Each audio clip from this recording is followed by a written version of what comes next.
You're up and it's still dark.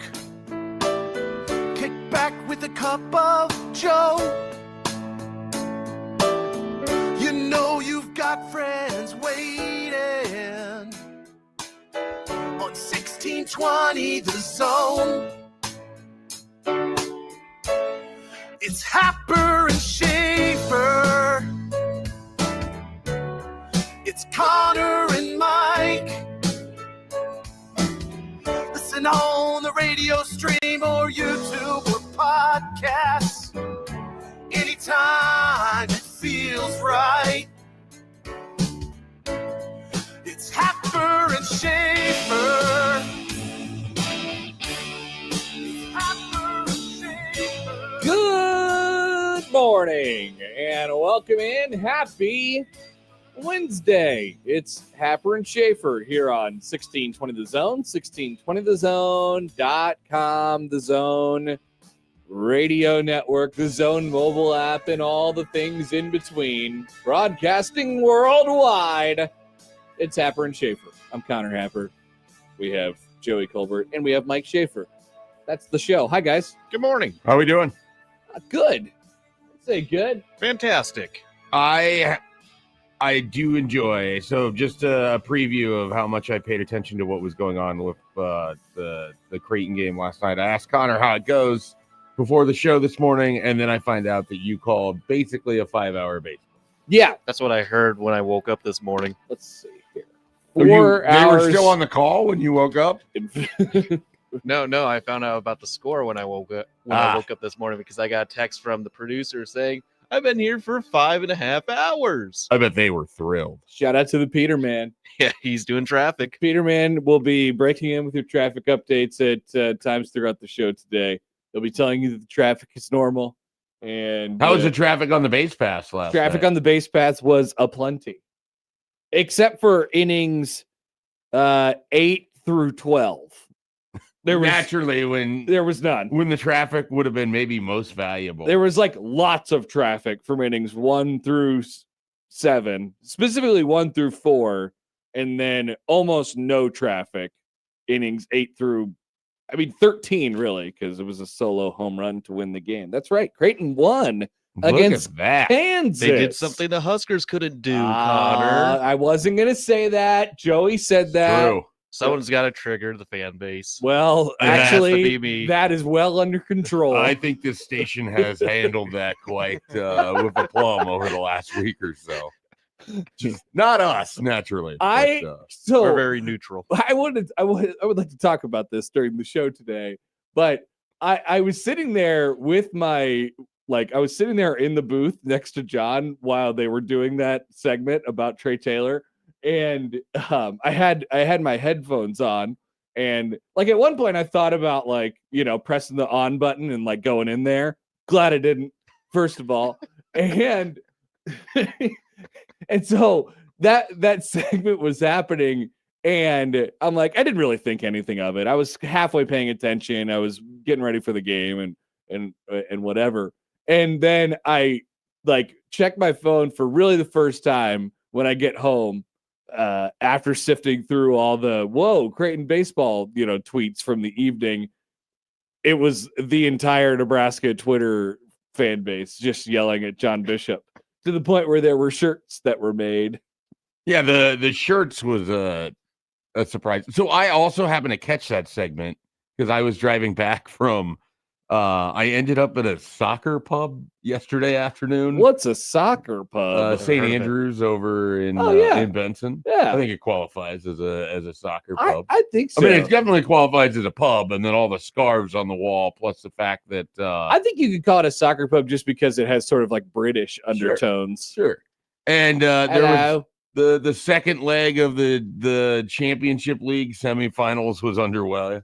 And I had to meet somebody to pick something up, and they were just in Benson watching the soccer game as they are. He's a big Arsenal fan, and so then I just decided I'm going to watch the second half of this very meaningful contest. There's probably about 40 people in there that very, very much cared, and I had no interest at all. That's fun. It was awesome. Yeah. It was a good precursor for the World Cup. I got all the tension of the team is leading with about 20 minutes left to go in soccer, Yeah. which doesn't sound like it should be as dramatic as it is, but everything was just resulting in people swearing at the television or reacting like they had just given up a 3-run lead or whatever, however you want to.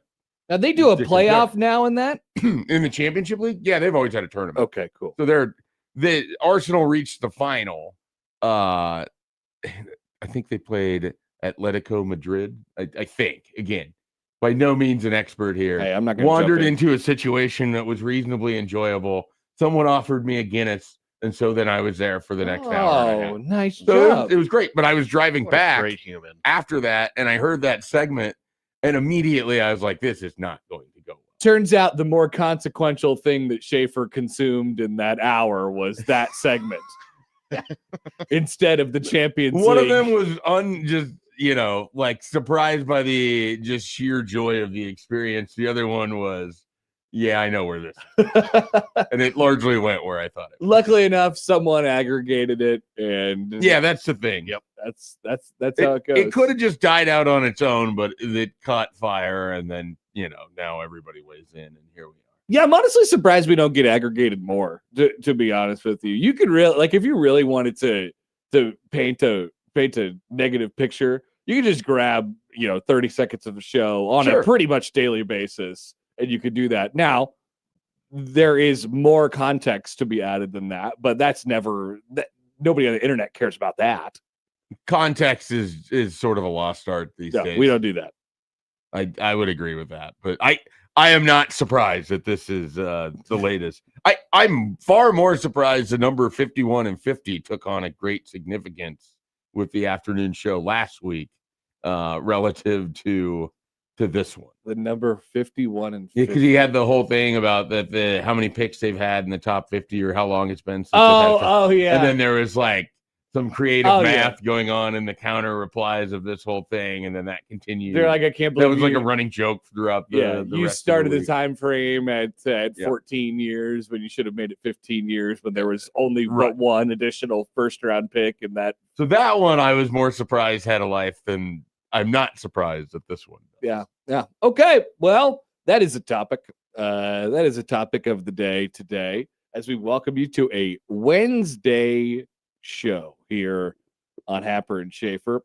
Today, our regular guests, Sammy Hewitt and Lauren Michelson, will join us 8:30 and 9:15 respectively. And we will get a visit from our dear friend and a funny person, Frank Caliendo, will join us at 8:00 today. I'm excited to talk to him about the now gone draft. I imagine he gets the most requests to go on shows like this around the draft time, just to do his Kuiper and just to say Todd a whole bunch, which honestly I cannot get enough of. And so he'll probably do that today on this show. I would imagine that. I would imagine we get a little John Gruden. Yes, at some point. Aggregate that content. Agreed. Just take it. Get some Charles Barkley in that for the NBA playoffs. playoffs. That'd be a good one. Talk about San Antonio. It'll be good today because if everything goes, and I think that this is the plan, he's going to join us in the video stream, so you'll be able to watch it. Perfect. Frank, I'm excited as well. You could see all the various faces and things of that nature. He is in town next week at Da Funny Bone. I wonder if he has an opinion on 5-hour-long baseball games or baseball games in general. I shouldn't say it with that context, because it was so much fun. It was a great game last night. I don't ever want to come off like I'm not enjoying myself. It was great. That was a very. Did you very take fun this game. one over the 4-hour Omaha game? Absolutely. Yes. Don't even really have to think about that. There are certain. I wonder what's different. There are probably very few games that last 4.5 hours or longer where you're like, oh my God, that was so much fun. Let's roll that back. Sure. Let's do that again. That was one of them last night. Well, you get the fun finish. You get, it's a big win. Well, I mean, for this time of year. You didn't watch the end or the game, probably, right? No. Yeah. Obviously, I asked you about it. That's right. So, you know how Kansas plays, right? And how familiar with Kansas, their general disposition. Yeah, aggregate that. Yeah. And so Creighton they sort of answered the bell last night in terms of the yelling and the There we go. screaming and Good, the gesturing and the all those things like See, that. this is why a Lawrence Regional with Nebraska as a 2 would be pretty great. So that was a topic of discussion last night. A Lawrence Regional with Nebraska as a 2 and Creighton in there too. I just think that might be too much to handle for everyone. Be a lot. You're the 3rd seed, just a mild-mannered 3rd walks into that. Or a 4, like yeah. Who could we get in there? Who would make sense? Oh no.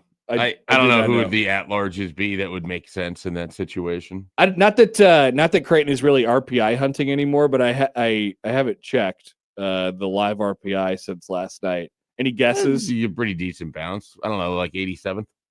Is that where? I think they were 91. Okay. Right. So yeah, let's see. Probably a Summit League team would be a 4 seed. They go to 82. Whoa. After a 9-point jump. A JJ McCarthy jump. 9 would call it. 9-point swing in RPI for the Creighton Blue Jays last night. Shout out to RPI. There were Kansas fans and responses everywhere saying, why in the world are we playing this game? Why didn't we RPI massage them? And I was like, that's not really how it works. They're a top 100 team. It's on the road. It's also at the home of the College World Series. Like, there's more things to gain off of this. And they're like, I can't believe we did this. Your season is completely fine, even having lost this game. Yeah, it's okay. You're still more than likely going to host a regional. And you're still more than likely going to be a top 8 seed. Right. Yeah.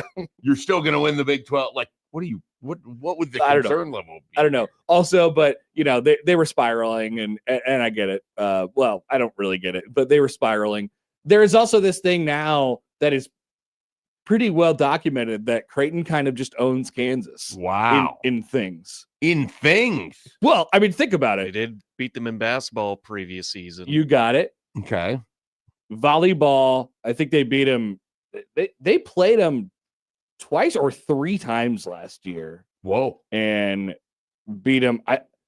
Beat them twice. I believe that was the case. I think they played them twice in volleyball and beat them both times. They beat up on the women's basketball team at some point in time. I don't know if they've played recently. Okay. Baseball, they beat them in a regional last year. Yeah, volleyball won. Heard that. Volleyball won twice. They won in 5 in Madison, and then they swept them in Omaha. Yeah, in Omaha. And they were both both times Kansas was like a top 25 team. Look at that as well. So it's there's a growing lore between Kansas and Creighton. Jays over Jayhawks, especially every time they come to Omaha.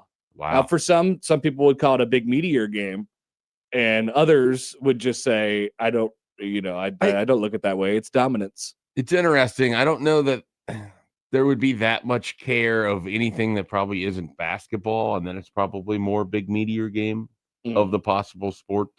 I don't know. Matchups. I mean, people feel a certain way about Kansas baseball. Yeah, that's fair. I just don't think the vitriol for Creighton baseball is all that high at this point in time. Now, even with all those wins, no, I know it doesn't feel like okay. I'm good with that. Mm-hmm. Like we could just the Nebraska basketball, Creighton basketball can be its own thing. Everything else can kind of operate off of that. Yeah, because then you get into the world, like you said, of just really overreacting to one baseball game that is played on Tuesday.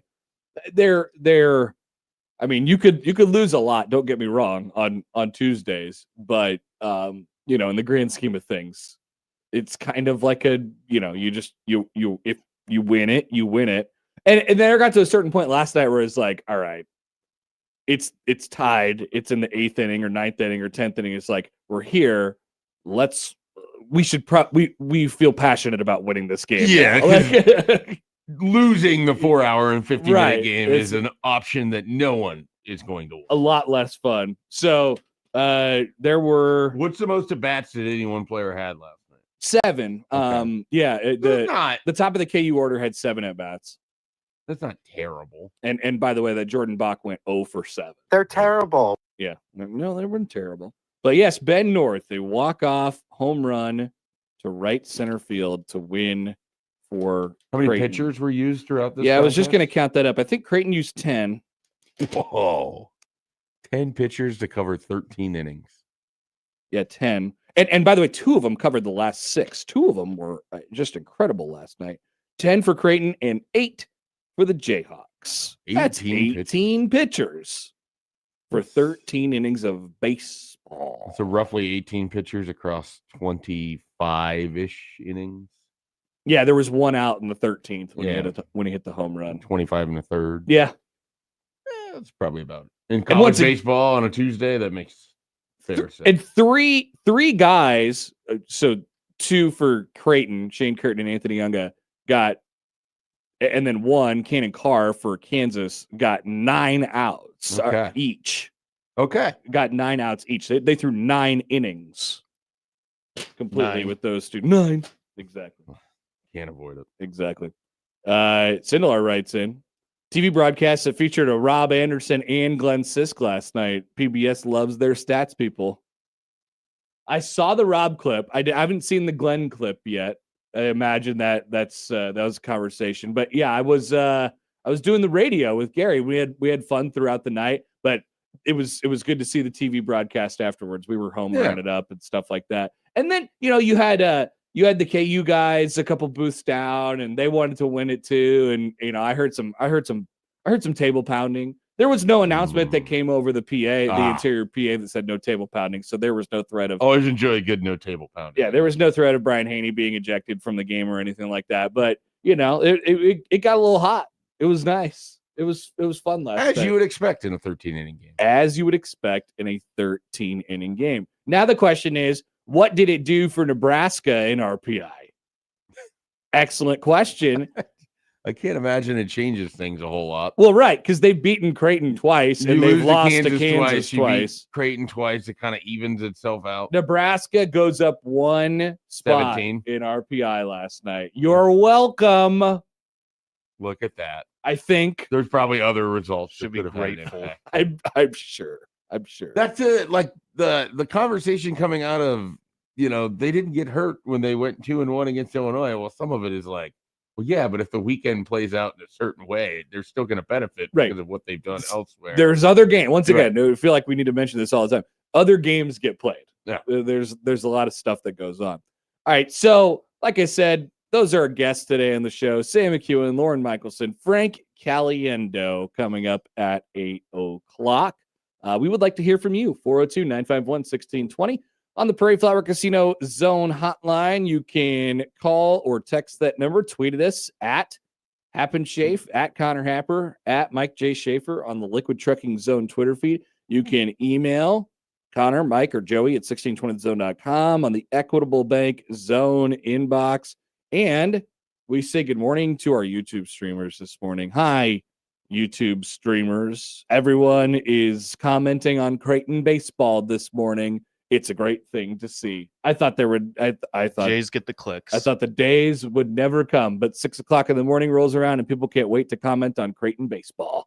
Well, they've got another weekend where they got to take care of business to stay in the hunt for a Big East title. That's right. Join us at the ballpark this weekend. The Bob Takes is commenting on that very thing. He says the big crowd that Creighton draws to its home games is never impressive.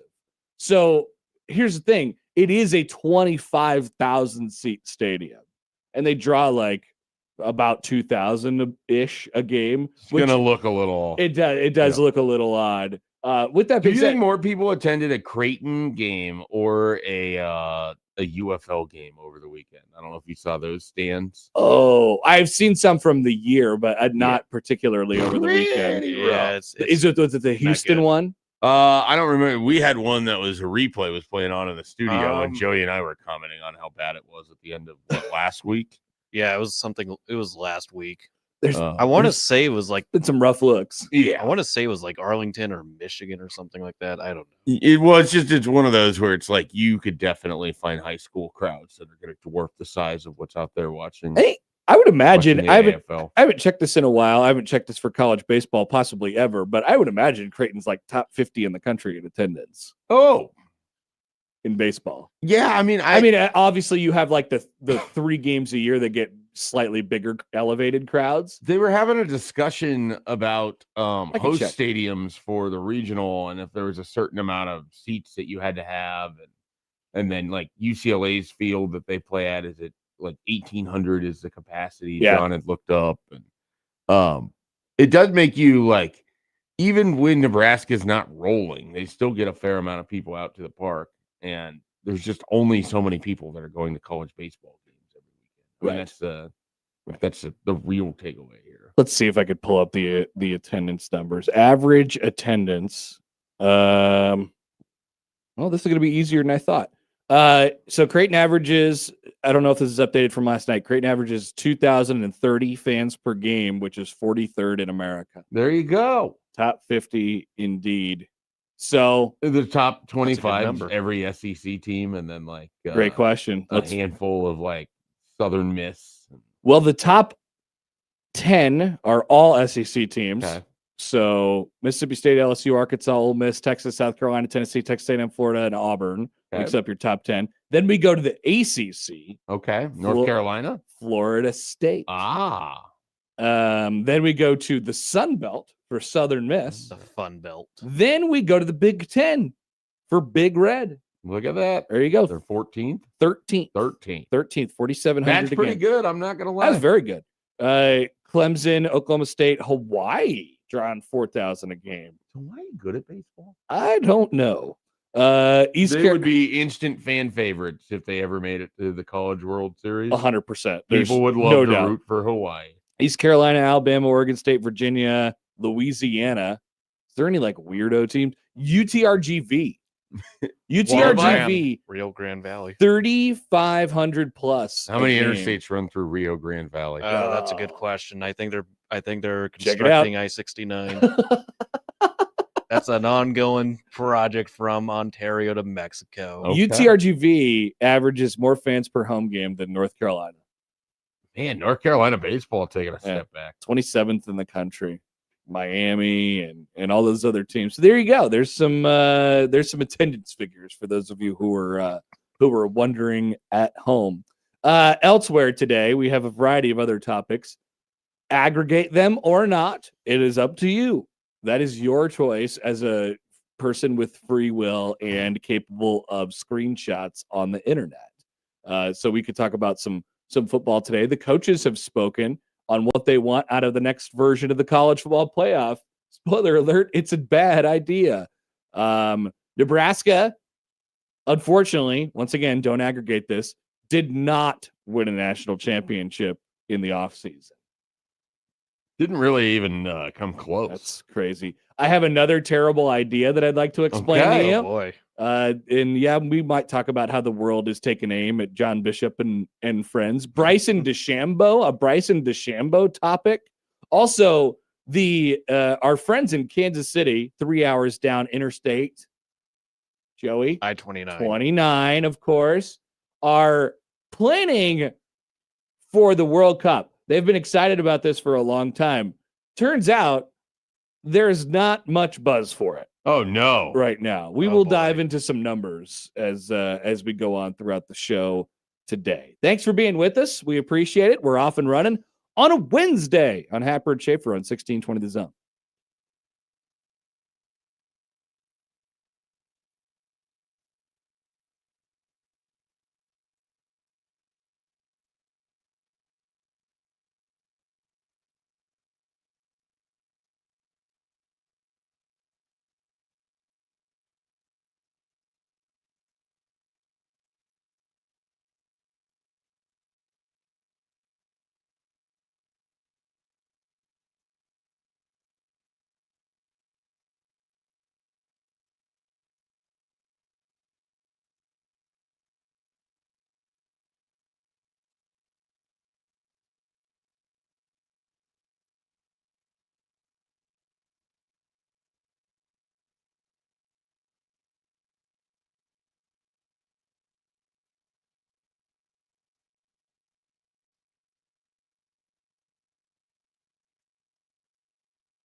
All right.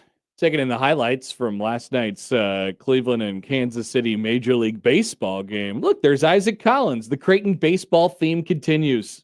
Here's where it's about to all go terrible. I got a notification about midway through the game that the Royals had won. And I go, whoa, I think this might be my night. This is great. At that time, I didn't know that the baseball game was going to go 13 innings and Creighton was going to win in a walk-off, but here we are. So I guess the Royals have won. to be undefeated in games in which Michael Massey hits a home run, because that has to be such a monumental event. It's not as much of a rarity as you would think. He home runs? Yes, for Michael Massey. He hits probably 8 a year. Well, he's been oft injured. I bet. I don't know what the number is. My guess is when I pull it up, you're going to be a little surprised. Okay. All right. So I'm going to do that right now. And I'm just assuming it's 8 a year. It's probably 8 a year, but once again, he's never helped. Yeah, 300 plate appearances or something. 300 plate appearances. So last year, over the span of, here is his standard batting. So 277 plate appearances. Okay, not bad. He hit 3. But the year before that, in 2024, over 332 at-bats, 356 plate appearances, he hit 14. Okay. So the year before that, he hit 15. So that comes out to, that was 300. And how many for the year before that? 4, but it was a partial rookie year deal. No, not the home run total. How many plate appearances on the 15 home runs? 461. Okay. So it's more than 8 for 300 plate appearances, but somewhere around 10-ish. He has now hit 38 career home runs. Look at that. That's definitely more than I would have guessed. So you were right in that regard. I was thinking probably more around 25 home runs total. 25 home runs total. He's been around for a couple of years now. Nice job by Michael Massey, surprising people with his very surprising occasional power. Annoying is more of how I would have phrased it. Well, it depends on your perspective. I think that's always true. Yesterday from Ross Dellinger, sources. Oh, no. College football coaches throwing support behind 24-team college football playoff format. You're an idiot. I am shocked to hear this development. Coaches are swinging their support behind a remade and expanded college football postseason. The American Football Coaches Association voted last week to recommend that college leaders implement a playoff with, quote, the maximum number of participants. Discontinue conference championship games, preserve the Army-Navy games exclusive time window, but hold other games on that day, and end the playoff by the second week of January. They want to maximize the number of teams in the playoff, but they also love Army-Navy. So throw their support behind something that doesn't have an end to it. You want the maximum number of teams. That's not 24. That can be higher. That has been the number that has been thrown out there as the maximum number. Sure. Yeah, but you're right. I mean, when they expand to 24, which it does feel like it's going to happen in relative short order here, they're going to go to 24, and then what happens after that? They're going to want to go to more than 24. Well, this team got left out, and you might as well go to 32. Yeah, I mean, we just saw it happen with and then you could have 2 16-team brackets lead into the ultimate championship. We literally just saw it with the college basketball tournament. No. And we've seen it happen with literally every other sport. Oh, no, we'll just expand it one little time. No big deal. It won't be a thing going forward. And here we are where the Major League Baseball playoffs have expanded, 3 separate times over the span of now 20 years? Major League Baseball? Yeah. Just an example. I think twice over the last 23 since the wild card would be 94. So that'd be 33 years. Okay. But 3, yeah. I mean, 3, they basically went from, they really went from 2 teams to 4 teams. We went to the wild card game. Yep. With one more added team. 2 to 4 to 5 to 7. Yeah. So, now, which to be fair, 2 to 4 is the made a ton of sense to me, but it's also the only thing I really remember. I don't really remember life without, the wild card and 3 division. I always like the wild card game, but I have a special affinity for the wild card game. Sure.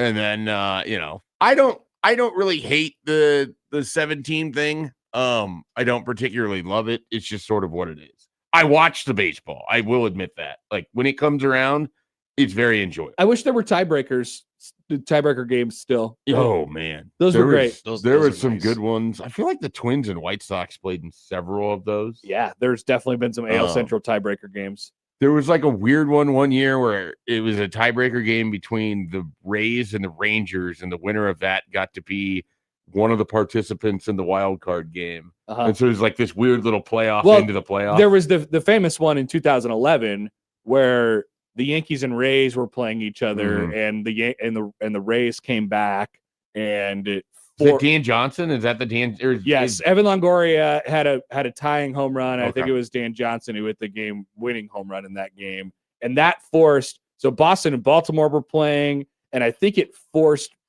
Boston out entirely, and then the Yankees into. Well, that was their collapse year, and then they let Tito go, and so then he ends up being with the Guardians or then Indians. We don't have those. Game 163s are dead. Nope, they're gone. Sad. You don't even get game 162 sometimes. I know.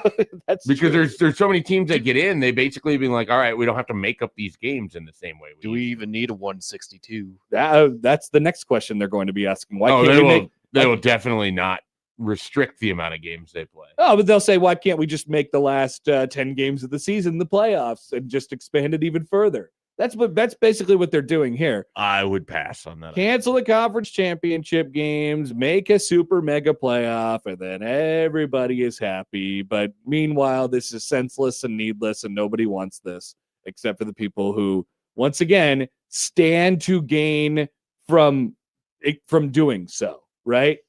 Why do the conference leaders want to do it? Because they can make more money off of it. Why do the coaches want to do it? Because it gives them more job security. If there's more people who make the playoffs.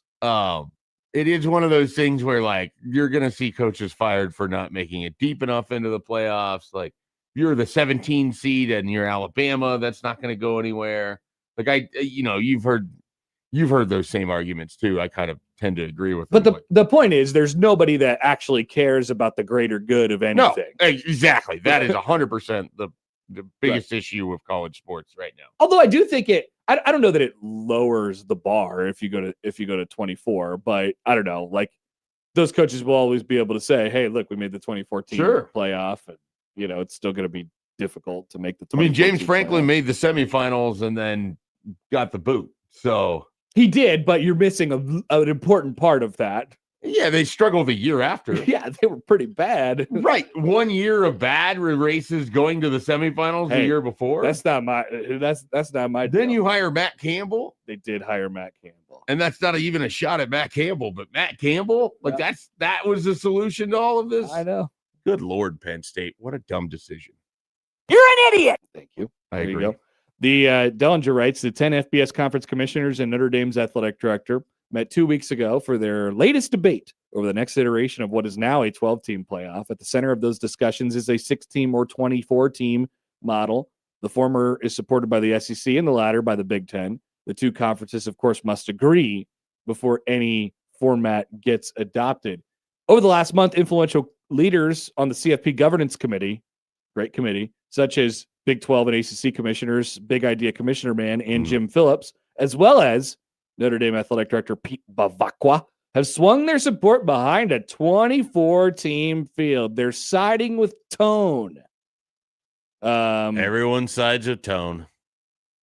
But remember, that was from a couple months ago. Tone was like, actually, we want to do 16. And then he changed his mind and said, actually, we want to do 24 now. What a great idea. So the coaches say, I'd like 24 teams in the college football playoff. And so just when this happens, we always make a note of it because at a certain point you could tell where the wind is blowing. Yeah, I mean, the wind was clearly blowing for 18 months or so that the NCAA basketball tournament was going to expand from 68 to 76. Despite, again, no one that actually watches the tournament saying, we want this. Correct. It's almost like they're trying to sneak it by. It's the basketball one, especially. The football one is like just hammers you with everything it has going on. In basketball, it's like, don't look over here. We just had a great tournament run. Everything's really good right now of our sport. So we want to go to 76. All right, go back to what you're doing. Right. Exactly. That's basically what. And then They're just trying to sneak it in under us. Yeah. If it wasn't for Seth Davis trying to tell us that it was good, less people would probably even know that it happened. I will say that there are more college football coaches, just anecdotally, it seems like there's more college football coaches who go out there and get up to the podium and say, I'd like to stand here and tell you that I'd like 24 teams in the playoff. Way more so than there are basketball coaches who get up there and say, I'd like eight more teams in the NCAA tournament. The only coach that I can remember. It seems less taboo, I guess, in football to be like, I'd like expansion. Well, they're starting with less, so that probably helps. I also just think it's more in the nature of a football coach to politic than it is for a basketball coach. Facts. 100. Like the only coach that I even heard have a response to it, and he didn't particularly like it, was Matt Painter. And he basically said, like, hey, if the idea of this is that it helps mid-majors, it won't. So I'm not sure what the point here is. And a great take by him. Basically what he said, like, he didn't have, like, he basically pointed out what was obvious to everyone is that this is just sort of an attempt to grab more money for power conferences and disguised as a way to help others get into the field. And coaches, like basketball coaches, probably know whatever they say is not going to, I mean, they are at the mercy of multiple things. They are at the mercy of, yes, the people above them, like it is in football, the actual decision makers, but they're also at the mercy of football themselves, not necessarily for playoff expansion in basketball, but for like where the money goes to and who decides and who goes to what conference and stuff like that. So coaches have just been along for the ride in basketball for a long time, but it was nice to hear Matt Painter say that. Yes. They also just present as entirely different types of people. Like basketball coaches and football people have different personalities. I feel like, football coaches, there's always this necessity that it's this sort of leader that has to opine on everything kind of thing, whereas I don't ever feel, and naturally this could also just be spend a lot of time around a basketball program that has always been in the shadow of everything, with a football program that has always felt like it needed to weigh in on everything. Definitely. Now, where I'm coming from might give me all of these preconceived notions. Well, I'm glad that you put it out there, though. But it's still, I feel like it's largely accurate that you just don't hear basketball coaches. No, I think that's right. Have to, and I don't know if they're not being asked, but they're probably just like you said, doesn't really matter. They're also probably in general a little bit more, I don't know, less full of themselves. Like college football coaches know that when they get up there, like there are people that are listening to them. College basketball coaches are just like, yeah, I like basketball. I don't know that they take it less serious. I don't want to imply that, but I do agree with you that there's less of a tone of like, I'm very important. What I say here matters. I didn't like pull it for the show or anything, but Dabo Swinney apparently spent some time yesterday going after Notre Dame and mocking. That's fun. Mocking Notre Dame and sort of the advantages that they have in the NIL era relative to where he's at. That was Swinney, huh? Getting, caring a lot about NIL and who NIL, which is, the opposite of where he's been for the longest time. So. Dabo Swinney reveals truth about Clemson football's NIL struggles. Everybody's got problems. Huh? Well, shout out to Dabo. Everybody's got something to complain about. That much is for sure. Let's take a break. So there you go. That's where the wind's blowing as far as college football is concerned this week. We'll be at a 2014 playoff. That'll be accepted and implemented after this season. So enjoy it. This is your last 12-team playoff. It was a good run. I really enjoyed the 12-teamer. We are going to double in teams almost certainly starting in the 2027 season. We'll take a break. Round out the hour after this on 1620 The Zone.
George Thorogood and the Destroyers with Marshall Tucker Band are in the Metro coming up this month. In 11 days, actually. The Baddest Show on Earth tour that is Sunday, May 17th at the Astro. Unsportsmanlike Conduct, a great show, has a chance to win your way into the show every day for the rest of the week. Or actually no guarantees because sometimes they stack them up and we'll do like multiple on Friday or something like that. It can happen.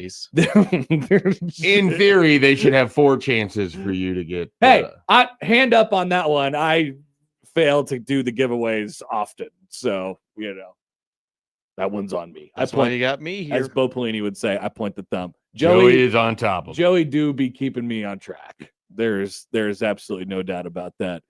All right. Okay, so here's how it sounded last night on Yacht Rock 1180 as the Creighton Blue Jays beat the Kansas Jayhawks. Don't say what you're thinking, Joey. I know. Don't say it. You said it earlier as Creighton pulled off a top 10 win last night. The 3-1 is swung on, hit into right center field, hit pretty well. Back he goes into right center. It is gone! A home run! Ben North just walked it off!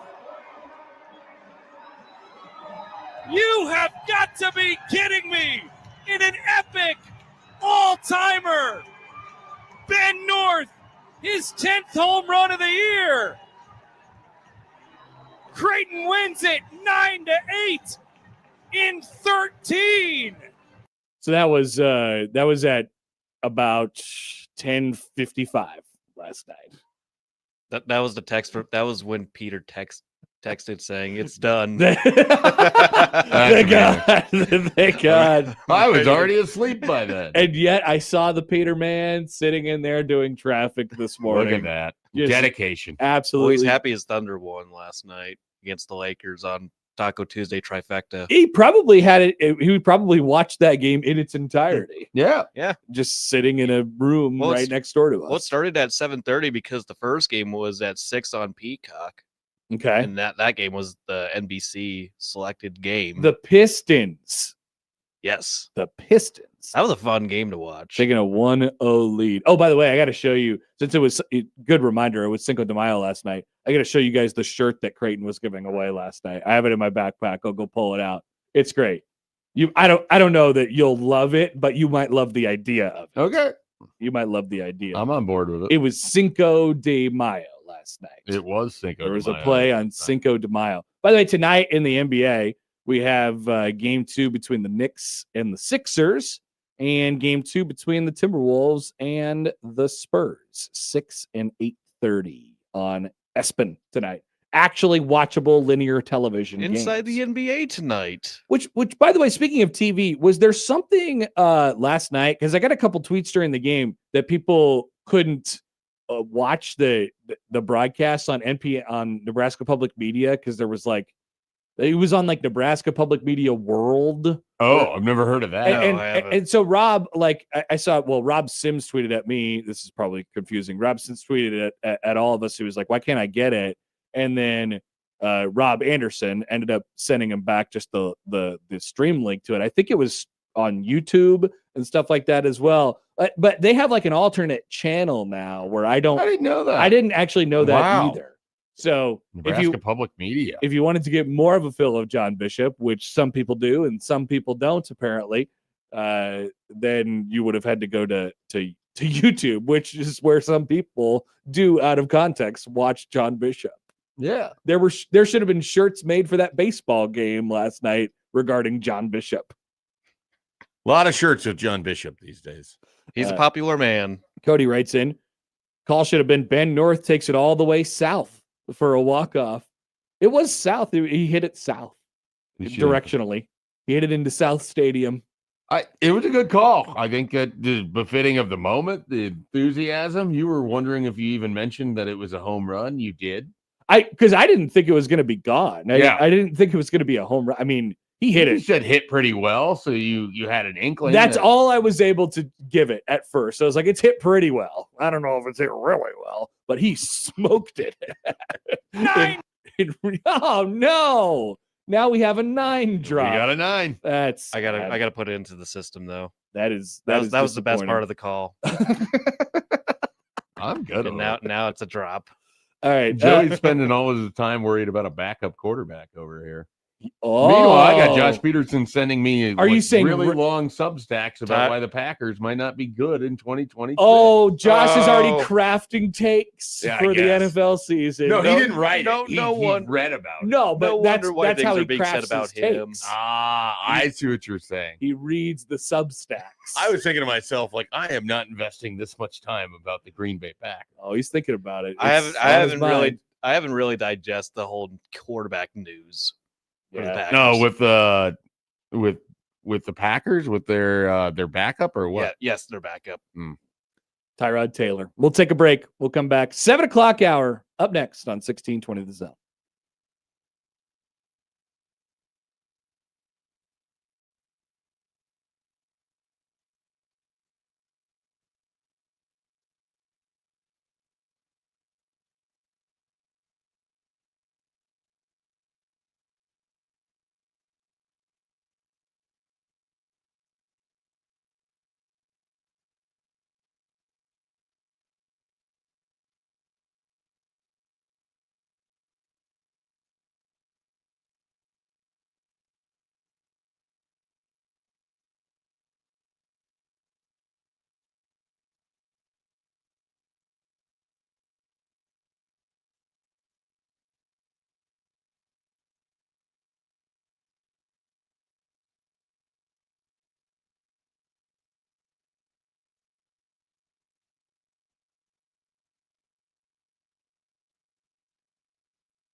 All right, welcome back. 7 o'clock hour of Happer and Schaefer here on 1620 The Zone, 1620thezone.com. The green for the green 5K sweepstakes is open and rolling for the next couple weeks, powered by Benjamin Franklin Plumbing. With your 5K, you could do a variety of different things. Improve your golf game, get better equipment, get some mulch or something like that, some rocks, landscape. That's all up to you. Green for green 5K sweepstakes. Contest runs through May 19th, once again powered by Benjamin Franklin Plumbing. Did Nebraska win an offseason national championship this year? This list and only this list will tell us the answer to that question. From ESPN.com, ranking the offseason for every Power 4 college football team. Max Olson had a hand in this. So we can blame Max. Yeah, we'll have to grill him about it on Friday when he joins the show. So Tomorrow? Yeah, he does join the show Thursday. on Thursday. Yeah, he's a Thursday guest. I still haven't nailed this down. You really struggle with the days of the week in a way that I was not expecting. And then we have, yes, I have to take responsibility for that. I don't know if it's from I want it to be a different day of the week every time, or if it's just I don't know. I will.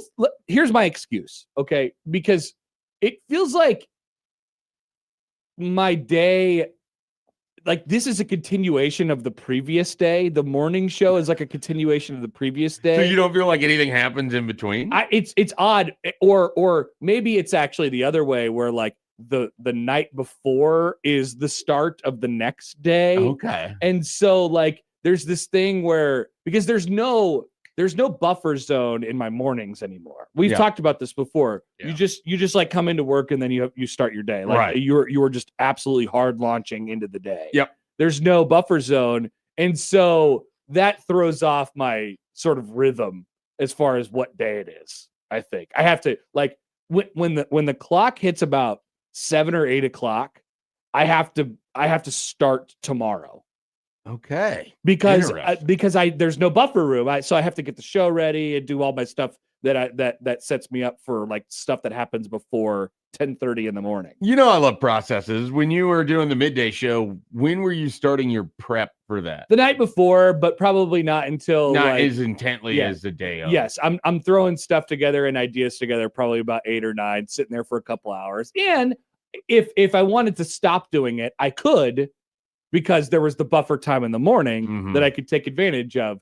It's gotta be cinched up on the morning show the night before. That would sort of explain, like, that's why my days are screwed up. Okay. All right. I think I can understand this. I think. But anyway, I can get this. Nebraska, did they win an offseason national championship? If you would have ranked the Big Ten teams, I suppose they did from a record perspective, at the end of last year, and then you throw in a little like stock up, stock down, without thinking about it too hard, Schaefer, where would you have had Nebraska out of the 18 teams of the Big Ten? At the end of last year? Yeah. Without thinking about it too hard, 11th was the first number that came. I was going to say 11th or 12th. Like, definitely not in the top 9. Not so bad that they were in the bottom 5. Right.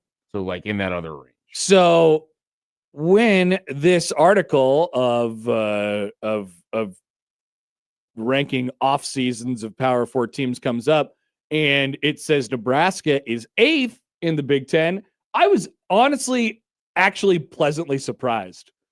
Same. That was my exact reaction was, I'm going to be scrolling for a while. And then it's like, I went by it and I was like, wait a minute.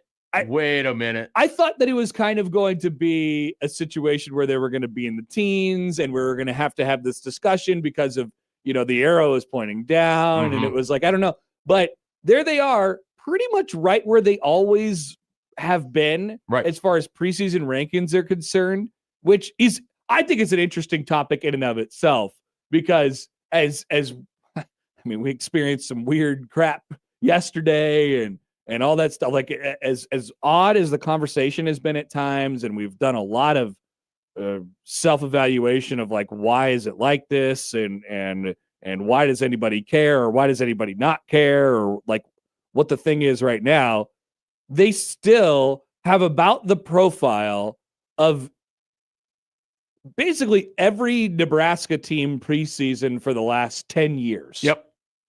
Which is like, I think that is a notable thing. I wonder if that comes from this sense from the national level. And I've been around it a little bit, and you talking to people in the 24/7 Sports Network for a while, talking to people who rank teams or whatever. And a lot of it just seems to stem from this sort of belief that at some point Nebraska I know returns to some level of like their name value still continues to carry in the way that people think about them. There is always the back of the brain, like belief. It's Yeah. like, I think maybe it's time. They're going to break out. I think a lot of it is that they're not that close to it, so they don't have to spend the time around the bubble of it. But also to the people, especially nationally, like right now, Nebraska going 7-6 the last 2 years. It's like, okay, that's a progress from where it was at before. If you look at it on a big picture view, it is better than it has been. And I think a lot Just of it from is a wins too, like, perspective. you know, Matt Rule has got this thing at least on a stable level. Matt Rule is very popular on the national level. I think there's a lot of people that believe in what Matt Rule did at Baylor is still going to show up at Nebraska, that he's, you know, too much of like his reputation as a program builder remains. Yep. Whether or not people around here want to believe in that or not, nationally, that's still very much the case for him. I think so too. I don't know how much. And Nebraska is still perceived as a job where it's like it's fitting that Matt Rule would be at. Is there a clock on that for Rule? Yeah, so you know, it's interesting when he got the extension. The only real, like, Stuart Mandel had some commentary on it that I thought was interesting, because people like Stuart Mandel endlessly annoy me because he speaks out of both sides of his mouth. Like, he wrote about for years that Bo Pelini was a crass jerk that needs to be fired from a place like Nebraska. But he's got passion. And then the first year of Mike Riley, where it's not working well, he's writing about what a disaster it was to move on from a 9-win coach. Because Bo had hot And it's like, all right, Stuart, pick the lane that you want to be in instead of just picking the lane that fans the fire every time. No, wait, that's your whole shtick. Yeah. That's what you do. And so, like, he's did that with Rule. Like, when they first hired Rule, he could definitely afford, like, he can lick his finger and point it up to the wind and say, which way is it blowing here? It was, you know, it was like, well, they hired this coach that was an obvious failure early on. It's like, obvious failure. Like 2017, it was, you have to hire Scott Frost. You'd be an idiot if you don't. It's just like, at no point will he ever admit his previous opinion on something was wrong. It's just, he moves on to the next opinion.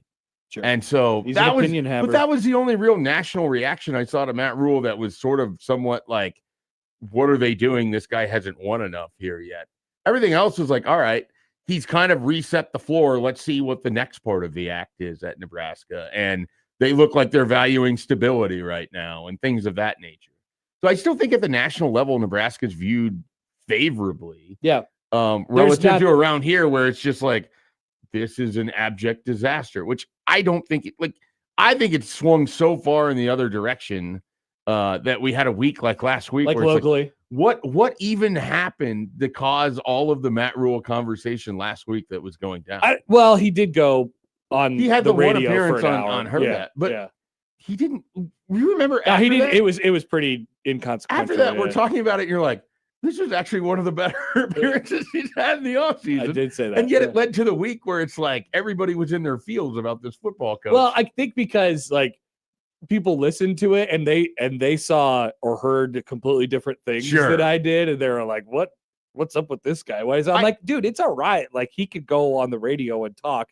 It is April/May. Like, also, it's allowed. Is it possible the natural order of things was so disrupted by the simultaneous events of Nebraska basketball carried a long portion of this offseason, and spring Nebraska ball being football started so early that there was this vacuum of when we would normally be talking about this stuff would be coming off of spring ball. I've thought about that a little bit. And I think that's why last week felt the way that it did. Yep. I've thought about that. It seemed like it came out of nowhere, but it's actually the natural order of things.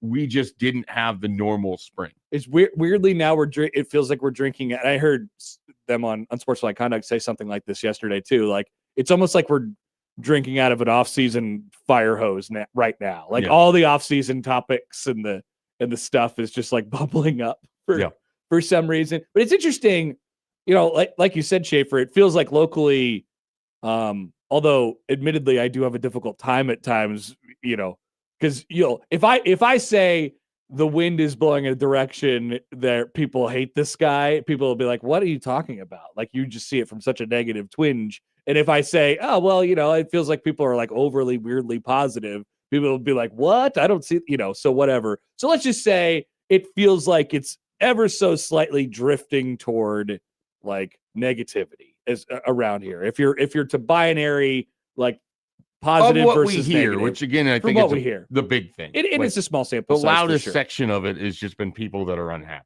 But nationally, it's like you said, you could look at it from a 4-year long view and say, oh, well, yeah, they haven't broke through yet, but they have gone to 2 consecutive bowls.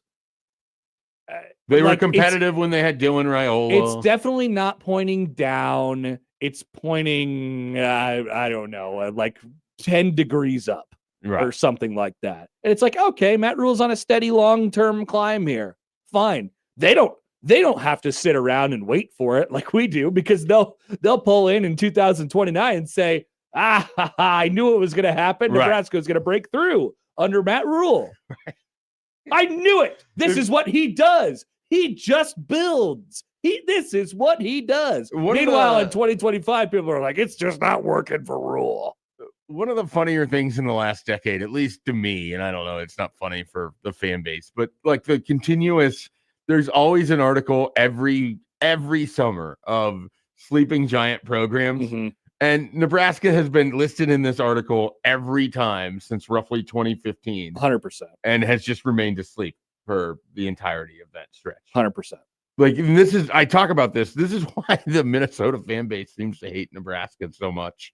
Ryan Burns loves to joke about, like, oh, look, it's the week where everyone talks about Nebraska as if they're going to win anything in the Big Ten. I think we're still waiting. That is like the fundamental difference with Iowa too, where it's like all they do is just like put their head down and like maximize their team every single year. But people nationally put caps on them because of a lot of different things. But what Nebraska has that those programs don't is the history of like we've actually seen it happen before. And so people don't put a cap on Nebraska and they're like, I think Nebraska could be a sleeping giant. And they're like, what? Where did this come from? They've seen it happen, and then Nebraska carries itself like it's still going to happen. They're still building the giant facilities. They're still doing all of these things. They're still acting like a power, even though they've sort of, not been a power for 20 plus years at this point. So on the list for the record here, Nebraska ranked as 8th in the Big Ten, above the aforementioned Minnesota, who was 9th. They do a what went right and what went wrong as far as this offseason is concerned. What went wrong? #negative. Nebraska ended up with only 2 low-level bowl appearances from teams quarterbacked by Dylan Raiola, who transferred to Oregon to back up Dante Moore this fall. The Huskers had much bigger hopes when Raiola signed, but ultimately didn't get the results. Their initial target for Raiola's replacement, Kenny Minchey, flipped to Kentucky, an unthinkable choice not long ago. Other departures included defensive back Malcolm Hartzog, who missed most of last season with an injury, defensive end Keona Davis, and all Big Ten return specialist Kenneth Williams. Johnson, not surprisingly, declared for the NFL draft. Emmett Johnson, I don't think he'd been mentioned there. Emmett Johnson declared for the NFL draft, but leaves Nebraska with big production hole to fill. In addition to the coaching staff changes on defense, Nebraska fired offensive line coach Donovan Raiola and will enter the fall with some uncertainty. When it's listed out that way, once again, broad strokes here, general, it's like, yeah, I feel really okay about everything they replaced with either those people as far as the positions are concerned on the football field and the coaches that were mentioned as well. Yeah, I mean, it's like, I mean, the Keona Davis one is probably the biggest, I guess, even though that's not a guy with a ton of production. Weirdly, I was thinking of those 3 listed, Kenneth Williams feels like the biggest because his impact on a couple different games was quite large. They actually probably missed the biggest loss, which was Eckler. Oh yeah, that's people fair. Forget about the Eckler files. Though it was so bad at the end, it makes you wonder how it would have sort of been had he stayed. Like, would they have gotten back to where they were at the beginning of the year, or when, I don't know. Yeah.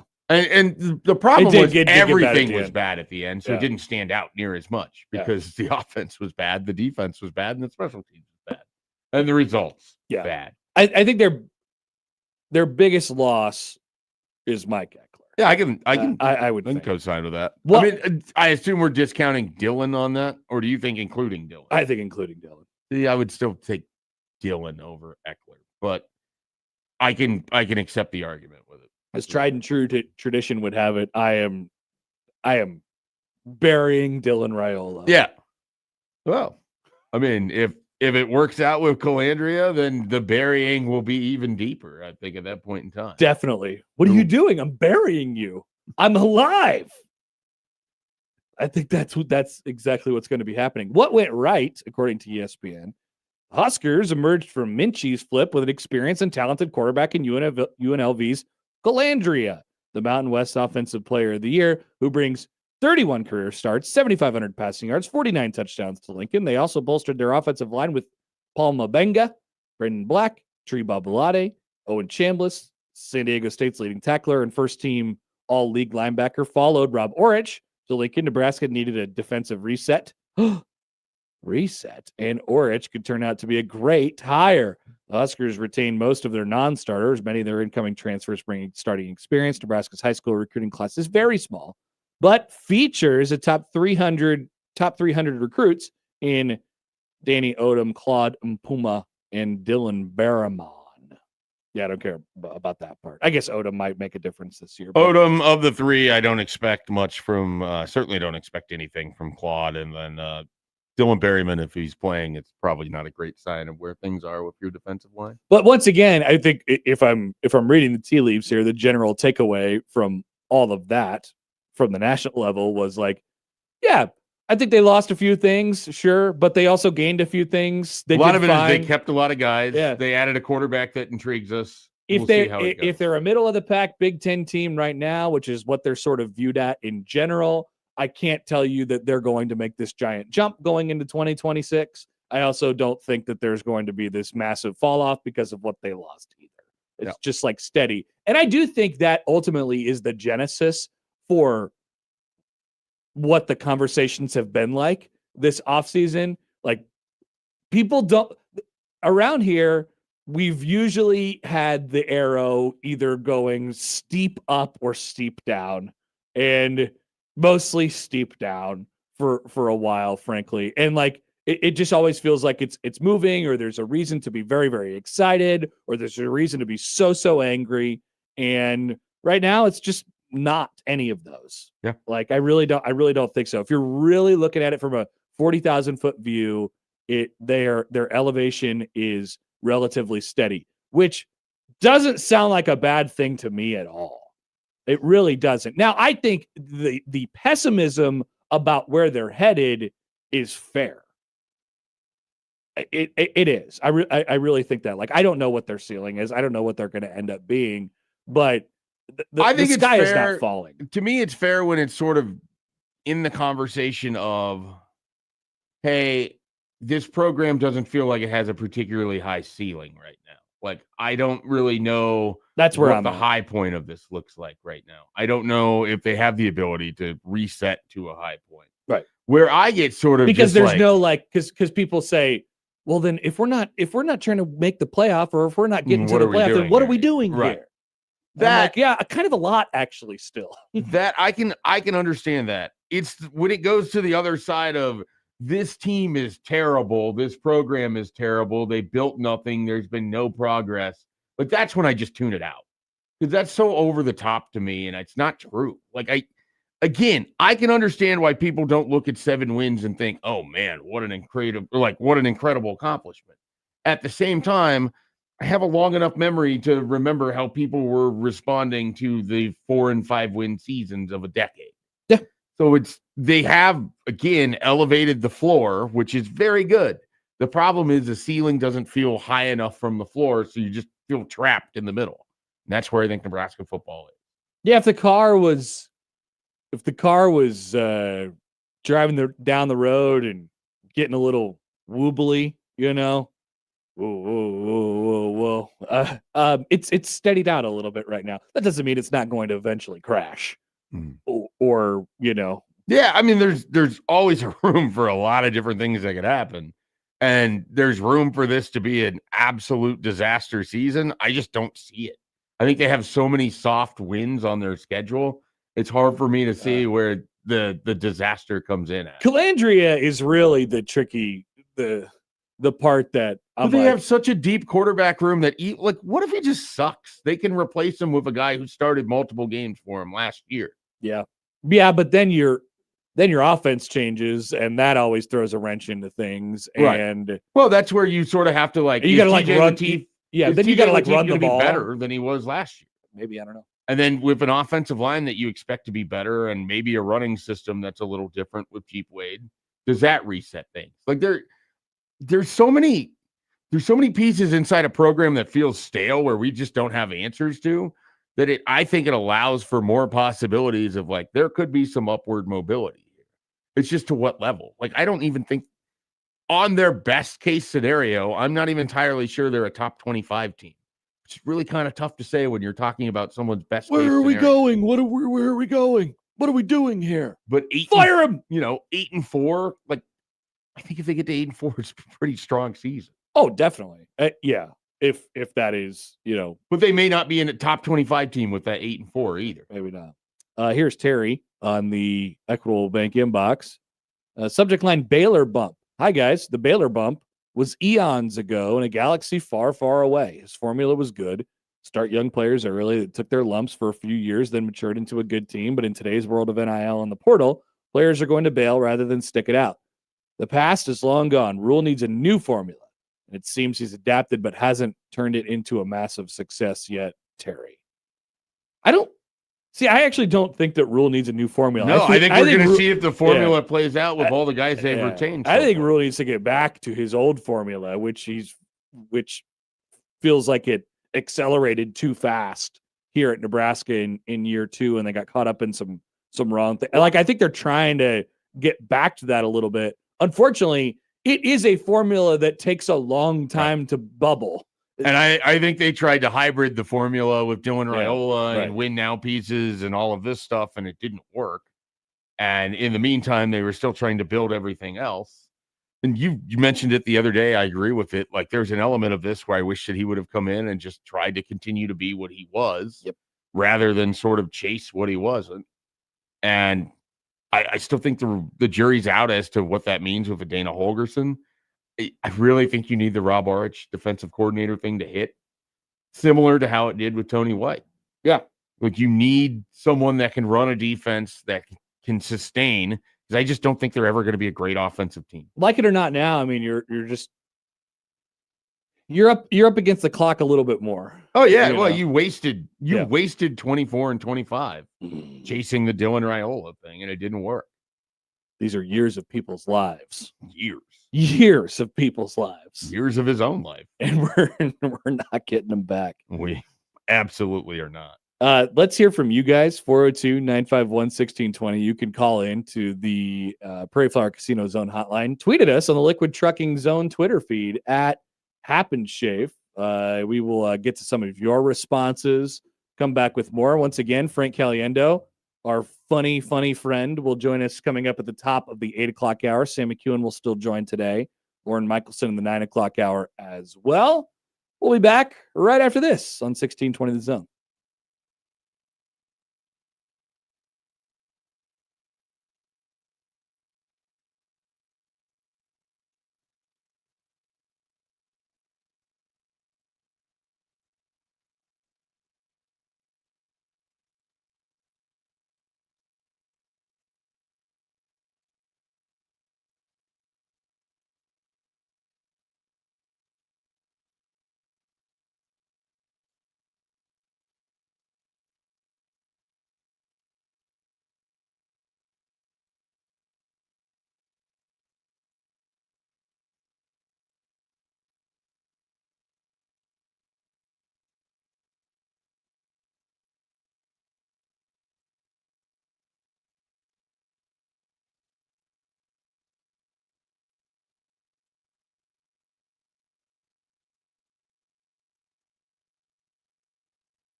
All right, once again, stay tuned. We got a lot of stuff.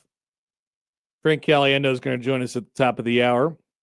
We also have tickets to next Tuesday's Creighton and Nebraska finale from the Chuck Box today, coming up later on in the show. So stick around. Some responses from you all. Mustache Adam writes in, the problem is that the disaster is hard to see, and then the disaster happens, and it makes it all the more frustrating. See Minnesota 2025. I will say that I said this in our conversation, I think, yesterday. Like, that Minnesota game just kills me. I mean, that throws off everything. Because I didn't really think that was...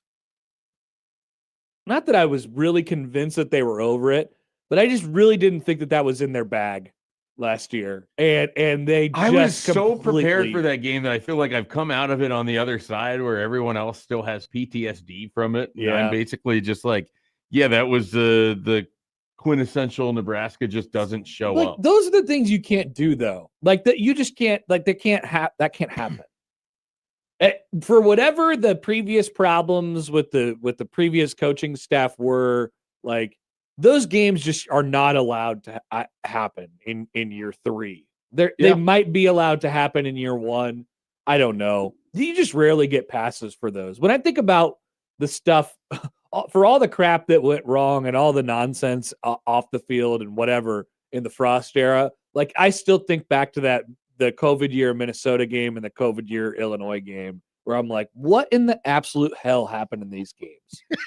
For as bad as that team was and for as little of the expectation I had, those games were like, what the absolute bleep? You mean like when they went like 20 offensive plays between giving their running back the football against a team that had 5 defensive linemen? I do. Yes. Yeah, that game. That one. And the one against Illinois where the punter just walked for a 30-yard gain. Yeah. Yeah. Or your first offensive play is your quarterback spiking it backwards for a fumble. Yes, that one. Yeah. When I think of the COVID season, I think of just the absolute stupidity on display of some of those games where it's just like no idea what the game plan was. It sure couldn't have been what that was. Yeah. You know. And we probably were a little bit more prepared for those because that felt like those games were kind of in their bag. I don't know. Last year. Do you remember they lost a game against Northwestern because the interception happened? I think it was Martinez had gotten benched, and it was McCaffrey. McCaffrey throws an interception inside the 5-yard line, throwing it off of the helmet, and it goes straight up in the air. Was that COVID year? That was COVID year against Northwestern. I'm 90% sure. I'm sure you're right. Because then they beat Penn State the next week because it was supposed to go Ohio State, Wisconsin, Northwestern, but then it was Ohio State COVID game because Wisconsin didn't happen. Lose to Northwestern, beat Penn State, beat them kind of bad. Everybody's excited about it. Just get trucked by Illinois, lose to Minnesota. I think they played Purdue somewhere in there. They lose by 4 to Iowa. Just it's your quintessential season. I don't remember that COVID Northwestern game. Yeah, I don't think I'm making this up, right? Like, no, I believe you. I definitely believe you. I swear there was a game where they lost where Luke McCaffrey just passes the ball off of the helmet of a Northwestern player at Northwestern. Love it. So that's and look, maybe I've just completely invented this and put it in my brain. No, I'm sure that is correct. We'll see if anybody backs me up on this. Let's see. Text from the 515. I'm not at all anti-rule, but I am pro doing stuff that bleeping matters. Wait, I guess more than anything, I'm pro not being embarrassed again. See, that's where I'm kind of with the texter. Like, just that Minnesota game was like, whoa. Yeah. That was so bad. It was an awful, awful experience. Yeah, it was terrible. It was a complete no-show from an entire team, and you could tell it almost immediately that they didn't show up in any sort of attitude that they... Those are not allowed to happen anymore. Yeah. I've made a new rule for 2026. Those are not allowed anymore. Just done. You're out with it. Yep. Yeah. If it happens, then I don't know. There has to be some sort of atonement and punishment, for that game happening again. What should we do? Is it worse that all of the response that came out of that game was just basically Matt Rule saying that he didn't feel like they prepared correctly, and that the players They were some of it though they thought they were going to win by 30 or something? I will never understand and this is why I have so much sort of blame on a lot of last year on Dana Holgorsen. I have no idea what the game plan was in that game. Not a single clue what you were attempting to do with your team with the pass protection issues that you have. Coming off of the game against Maryland where Emmett Johnson is amazing, and you sort of just forget that he exists in his hometown against a team that he's never been more motivated to just take it. That's right. And I don't know where that mindset and mentality comes from. No clue. Like the defense didn't play great, whatever. The offense just completely have no idea what it was that they were setting out to do at any point in time in that game. That's right. So that's right. By the way, we got an email before the show started this morning. This came to us at 4:40 from the Equitable Egg Zone inbox from Al in Minneapolis. Good morning, gentlemen. What is more likely to happen this season? Nebraska loses to one of Bowling Green, Ohio, or North Dakota, or beats one of Indiana, Ohio State, or Oregon? The near certainty of beating mid G5 teams in 2026 makes this a tougher question than it appears to be on surface. Yeah, I would agree. I think, normally you're like, all right, well, the default answer is Nebraska can absolutely lose to one of those teams. I think they're all fairly bad. Yeah. But this piggybacks off our previous question. Like, are they capable of having a WTF game, more capable of having a WTF game or more capable of having a perfect game? I think they are way more likely of having a WTF game, but I think that comes during conference play than against those non-conference teams. So it's like, I could see them showing up in Piscataway and losing to Rutgers in just pathetic fashion. Way more likely than I could see them losing to a Bowling Green, Ohio, or North Dakota. So it really felt like, it's funny because Nebraska has struggled with those early season G5 teams before. Obviously, famously they lost to a couple for a variety of different reasons. But I felt like they really, maybe this is a good study. Like it felt like they really had the gas pedal down in the Akron and Houston Christian games last year. I mean, obviously the score shows it, but I feel like they had the right approach to those games. They were like, we're going to jump on them early, and then we're just going to put the foot down and like sniff that out. And it ended up, there's been some teams before that have played those games and they just kind of let them hang around and hang around and hang around. I mean, even Northern Iowa 2024, Nebraska just kind of, they just let them hang around and hang around and hang around. And maybe the simple answer is those two teams last year were just significantly worse than some of them that they've played. It's certainly possible. I don't know where Bowling Green, Ohio, or North Dakota are on that scale, but I hope that trend continues. That they just put the absolute gas pedal down and stomp out these awful teams. Yeah, I mean, just some like really quick math. Nebraska has not played against one of those types of teams in a game that's been closer than 14 points. And that 14.1 was, I believe, Louisiana Tech in the first year where, it's Harburg and then you lose all your running backs and it's kind of a weird game. Northern Iowa, like I said, hung around. Yeah, they hung around. They still lost by 31. I mean, they only scored 3 points. Yeah, it was 34-3. And they never really threatened to do anything. They just stayed on the field for a lot longer than you thought. Was it 20-3 going into the fourth quarter? I believe that sounds about right. I think it was about 20-3 going into the fourth quarter. But I guess to answer this question, I would say it's more likely they would beat one of those other teams because they've handled their business really well against the inferior non-conference teams in all 3 years with Matt Rule. True.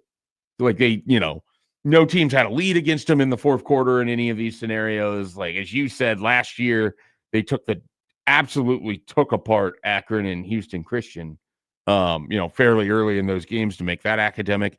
Even the year before in 2024, UTEP never really had any chance in that game. No.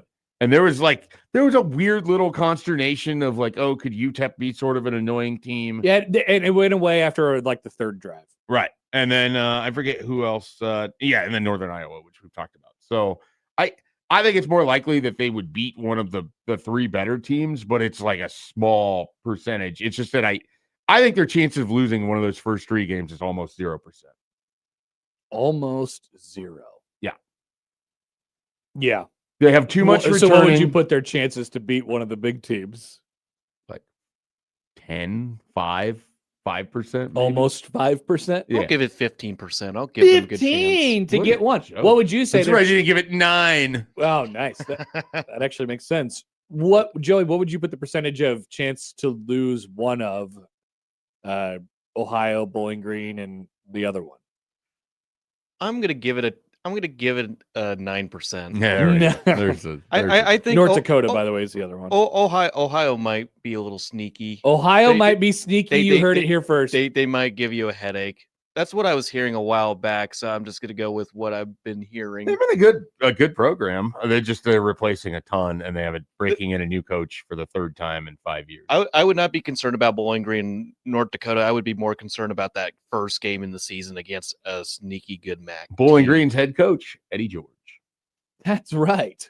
I totally forgot. Yeah. We'll see. We'll see how that one So, goes. what about you? What's your first 3 game? Yeah, less than 10. Like 10 still feels so high to me. So less than 10, that means 9. no, let's go 7.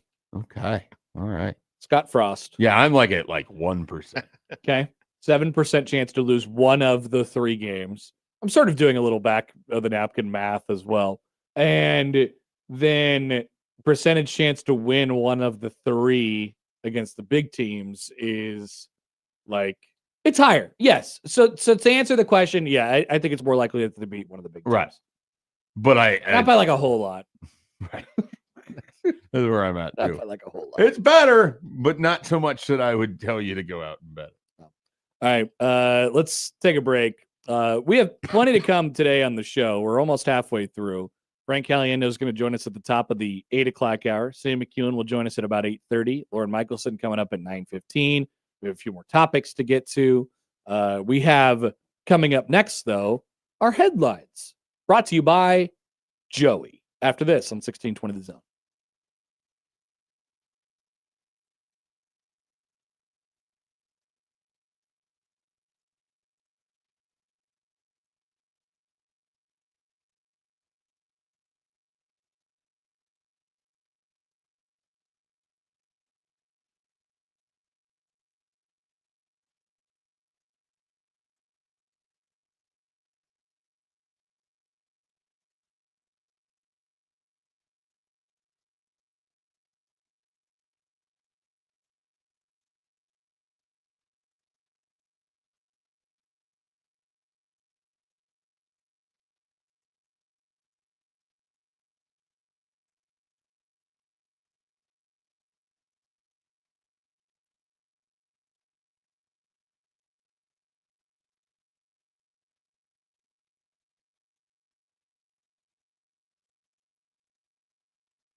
All right, once again, our friend Frank Caliendo will join us in just a few minutes, but not before the headlines from our friend Joey. What is up, Joey? Let's hear him. Okay, the first headline is very interesting. Fox Sports, Fox 1, and Indeed launched search for Fox 1 Chief World Cup watcher hired through Indeed. So basically a job to watch the World Cup games. Indeed, but it's brought to you by Indeed sponsored jobs. So the headline is about the fact they're hiring someone to watch the World Cup? Yes. Yes. All right. There's a lot of questions I have. Then Headline 2. Second one is Boston Bakery pleads for return of giant ice cream cone mascot. Yeah. With all the apologies to the World Cup watcher. Yeah. I need to know what this mascot Completely looks agree. Let's see. The co-owner of a Boston bakery is offering baked goods as a reward for the safe return of the eatery's mascot, a large plastic ice cream cone named Swirly. Swirly, a fixture outside of the Flour Bakery on the Boston Common, was initially feared to have blown away during the winter, but co-owner Joanne Chang said she now has a good reason to believe the mascot is still nearby. They've got clues. He was possibly spotted in a nearby dorm window, looking down longingly at home, and we have reason to believe he may be confused about where he is, Chang wrote on social media. So is this a bit by the ice cream company to gain publicity? We'll find out.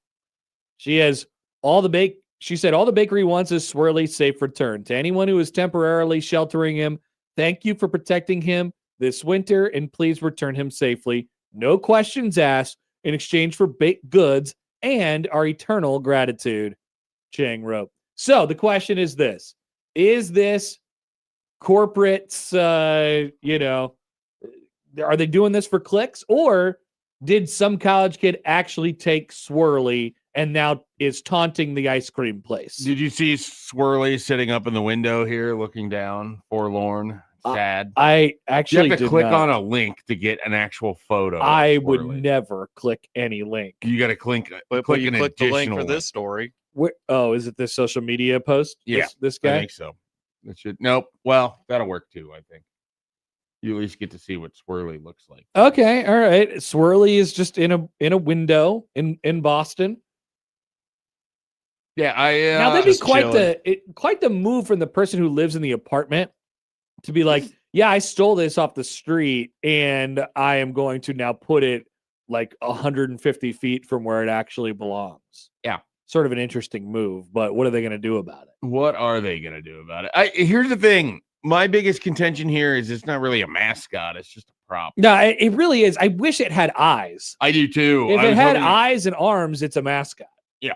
Instead, it's just a giant ice cream cone, which is fine. I mean, I hope the bakery gets it back. I don't really think a bakery is an ice cream cone. I certainly don't think of flour an ice cream cone. But apparently they must do ice cream at this bakery. Do you think if it had eyes, it would have been less likely to have been stolen by the? You've been more likely to have by been the stolen. Kids. Yeah, more likely. Yeah. This kind of reminds me of in Lincoln, someone cut the head off of the Lee's chicken. The giant chicken that was a big deal. Oh yeah, that happened at one point. I just take the proper precautions to protect these things. Yeah, these landmarks. People just get a little too comfortable that they can do whatever they want. Did you have a point in your life where you were going around and stealing stuff off the streets? No. Okay. Not that I can recall. I wasn't that type of person as well. I'm not like into theft or anything, but it's like what were you stealing? Were you stealing high street signs? No, but occasionally there would be a sign that we, thought was ripe for the taking, and like a political sign. No, not like a political sign, like maybe like some sort of a yield sign or something like that. Connor Stallions would be proud. There's just a variety of different things that are that look like they could potentially look good in a basement somewhere. Yeah, no, I was never involved in any petty theft. An ice cream cone would have been one of those things. Sure. For the record. You think you would have stolen I think Swirly? so. I think so. Would you have seen the post, felt bad, and brought Swirly back? I mean, I just Probably thought one of not. the things that you do as a kid is that you just, when you get the access to a car, you just ride around with your friends and look at stuff. You thought that being a thief is one of the things that you do as a child? No, that's not necessarily where I saw it going, but we were riding around and just hanging out. You were carousing. And it's like, oh, look, I need some stuff for really no purpose at all, really for the sport. Right. And then you put it on a wall somewhere. Yeah. And you hope your parents never ask the question. J-Man writes in, Happer, I'm not into theft, but occasionally, famously there is a couple. Now I'm very forthright with you all. So I tell you when, I own up, I fess up to things. I've already told you and frankly taunted Pancheros in Des Moines that I am the sauce thief. But they never do anything about it. They don't really seem to mind all that much. And now apparently you need to steal some more sauce. And now I need to steal more sauce. I'm due. I mean, we're a couple months away from the sauce. No loyal listener driving through Iowa has not done this on your behalf yet. I got an email last year when this information was spilled on the air that it was like, I am really mad about this. I'm calling the Pancheros, and I also think that you need to be fired. Or like suspended or something like that. And it got to our bosses and they were like, hey, what's going on here? Are they talking about your and I'm like, yeah, it's okay. I think, I mean, it's up to you. I guess you could fire me if you want, but I was like, it's all right. I guess if you're going to go, the way that you want to go out is to be let go for stealing sauce from a restaurant. I don't know the way I want to go. Yeah. I'm not sure. Maybe it'd be from an angry mob of people who are mad at me because they thought I was John Bishop. It won't be. It won't be for taking Swirly. No, it will not be for taking Swirly. All right. Those are our headlines. We will take a quick break. Frank Caliendo is back in town next week. Let's catch up with our old friend coming up next on Happer and Schaefer on 1620 The Zone.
All right, welcome back. 8 o'clock hour of Happer and Schaefer. You're on 1620 The Zone, 1620thezone.com, and the Zone Radio Network. And we are joined now by our good friend Frank Caliendo, who joins us on the stream. So if you're watching along with us on YouTube, you can actually see him. Hi, Frank. Hey guys, I did the best with my hair that I could. It looked all right before I changed shirts to my Creighton shirt. So Yeah, you got festive for us. We really appreciate that. You threw well, it was on an the, accident. It was an accident. I'll be honest with you. It looks like was not. Look, what is that? The hair is, in the words of Charles Barkley, terrible. That's really bad hair. That's as bad as the Detroit Pistons were playing early in the first round, man. They're really. I didn't watch them all year, but they were bad. Yeah, I went to the laundry basket of clean. I've got a couple laundry baskets, but I went to the clean laundry basket and switched out a shirt that didn't fit to this, which was much better and proper for the situation. I got this shirt last night on Cinco de Mayo. If you could see it, Cinco de Jays. Are you interested in a Cinco de Jays shirt that you could put in your either dirty or clean laundry basket? Yeah, I take everything. I have no problem with. I mean, I might end up using it. I wouldn't use that one for this situation per se, but I might, clean something with it. You can always use the soft material, but that's a nice. I'm not doing that with a Jays shirt, not with the Husk bus rolling the way it is, man. Yeah, look at that. That's why the Creighton polo is in the clean laundry basket. Yeah, right. That's right. So when people are offering you stuff, whether it's shirts, other things, is it only shirts? Is it other stuff? Are you always taking the free item when given offered? Pretty much. There's a Goodwill right down the street from me too, so it's just a quick drop off or a Saint what's it called? Apparently I'm not using them enough, going to them enough. It's another charity type of thing. Do you know what I'm talking about? There's lots of saints. Not Saint Patrick. That's the one. Saint Patrick. Okay.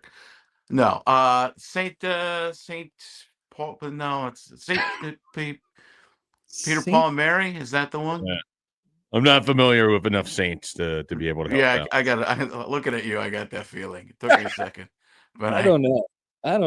Okay, so Frank, you're in town next week, Wednesday, May 13th. So that's a week from tonight at the Funny Bone, by the way, which is part of the reason why you're joining us. The other part is just it's fun to talk to you. So I imagine that you're coming off of one of your busiest times in terms of when people want to talk to you because it surrounds the NFL draft. Am I right in this assumption? Yeah, I would say Super Bowl and draft time are the two big ones. Having a Mel Kiper Jr.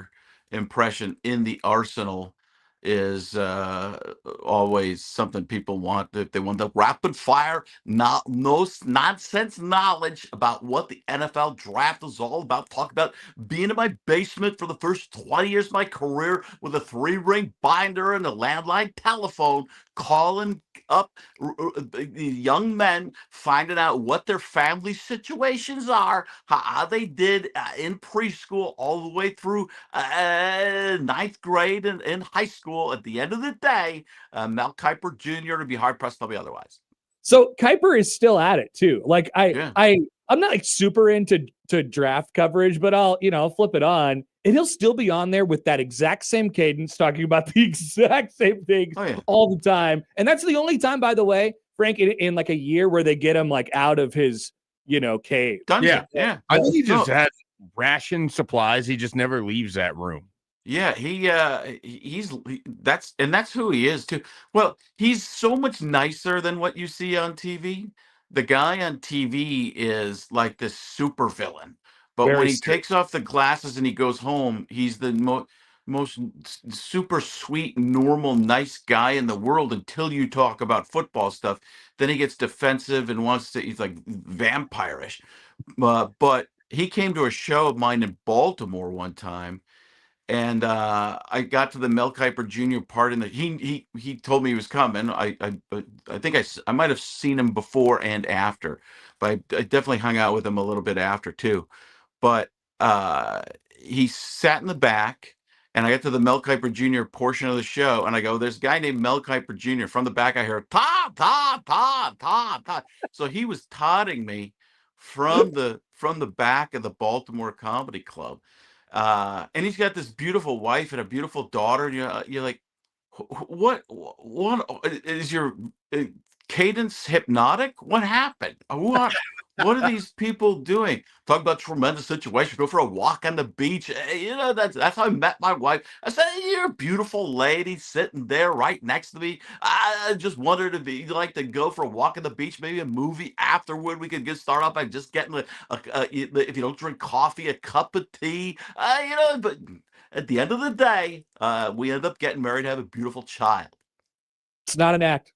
It's just how it is. He was taunting you all the time. He was taunting you in real life. That's amazing. Yeah. After I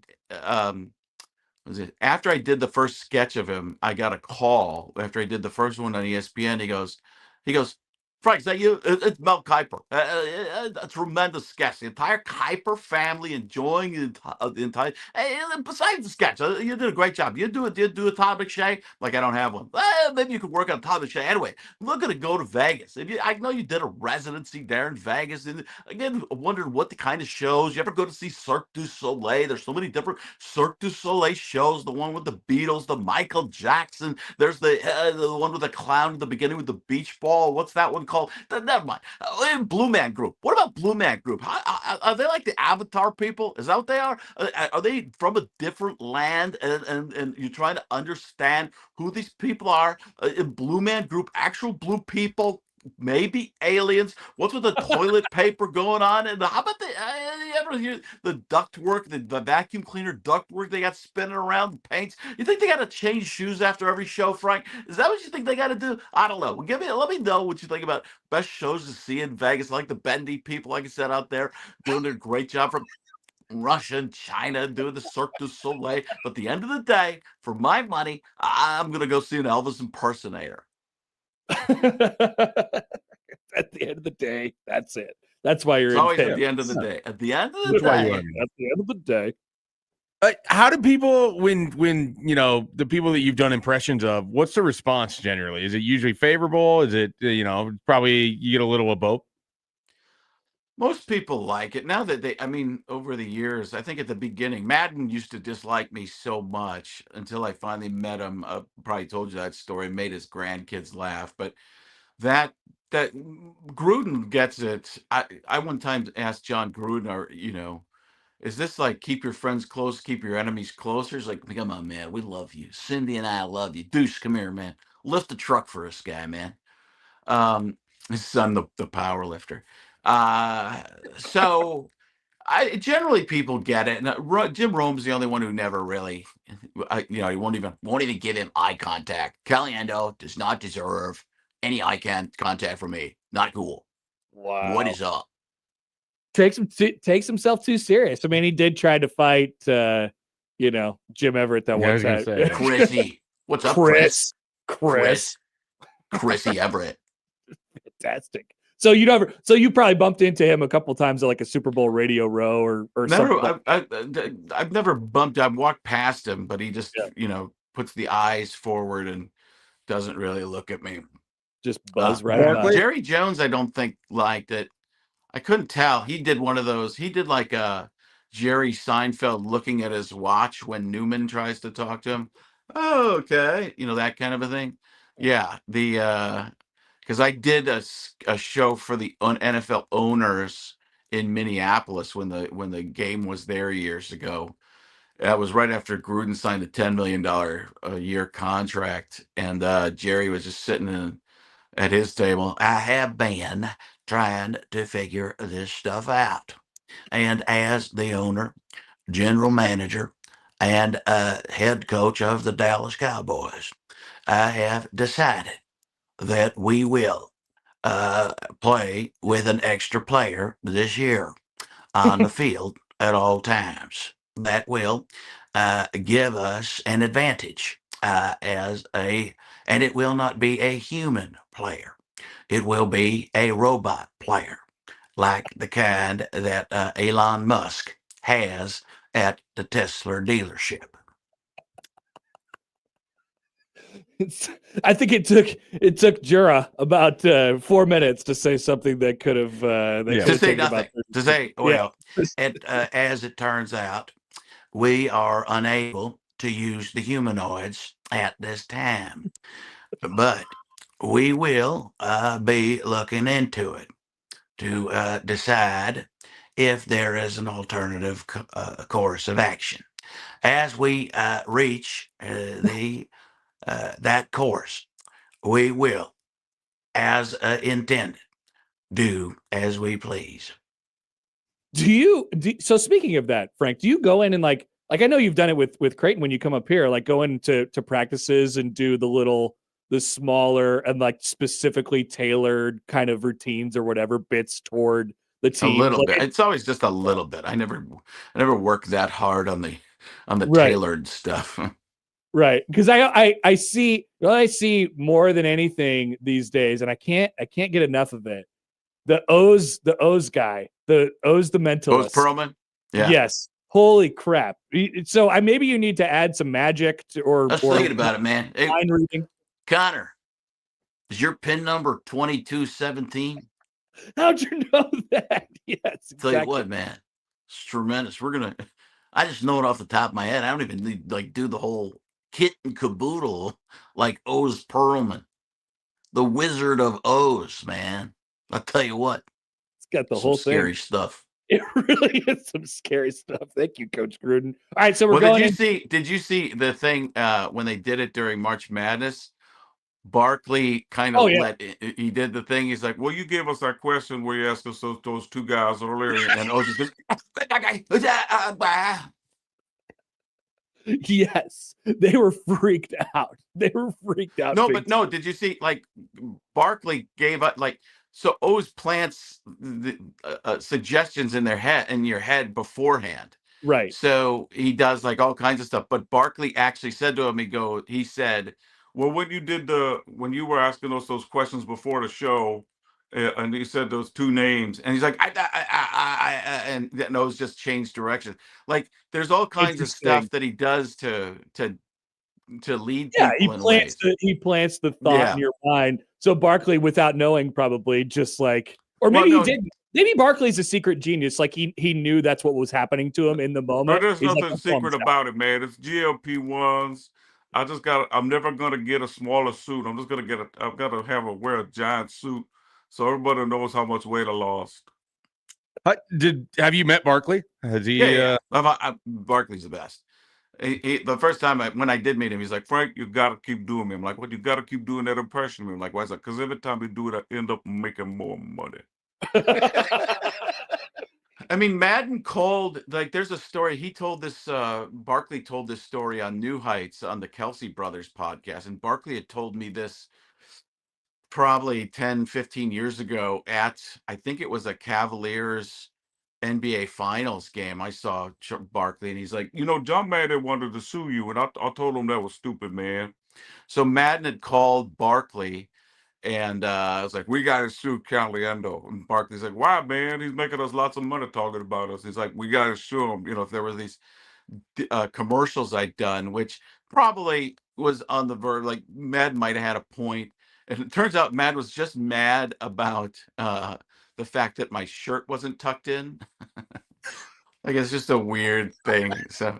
So Madden ended up like suing, and then the company was like did a countersuit kind of thing or something like that. But I wasn't involved in any of it because I had myself indemnified at the beginning. But it was like that's the last time I ever did anything. I won't do anything where it's like somebody wants me to do a commercial and use a voice. I'm like, you'll just get sued. I'm not going to do it. Right.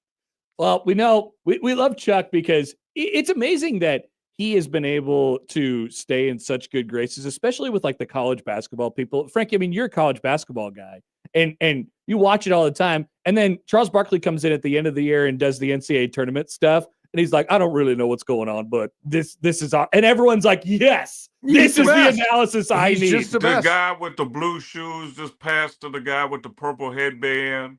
And he did a really nice, what's his name? Kalkenberger? He's been gone for 2 years. Kalkenberger. He's doing a really good job, man. There's in the NBA, I guess. I don't watch the Hornets because they suck, man. That's the other thing is he's just like they'll ask him about certain games. He's like, "Well, I don't watch those guys. Why? Because they suck." Nobody says people suck in professional sports broadcasting except for him. But yeah, it's funny because he's the epitome. Well, I should say he is the ultimate in a person who's just fun to watch, and you don't even care what he's saying most of the time because it's Charles Barkley. He has all the knowledge and stuff like that if he really wants to, but he doesn't do anything. When he did that game with Dick Vitale for the first four, Yeah. Vitale was going in, "Oh, it's incredible, it's amazing, it's incredible, it was unreal diaper daddy. What do you think, Charles?" Well, I think the transfer portal and NIL are destroying the game. Like he had done no research for it at all. And they're like, "Charles, you want to do hockey?" I don't know anything about hockey, so perfect, man. Let's do that. Pay me triple. Done. Let's do it, man.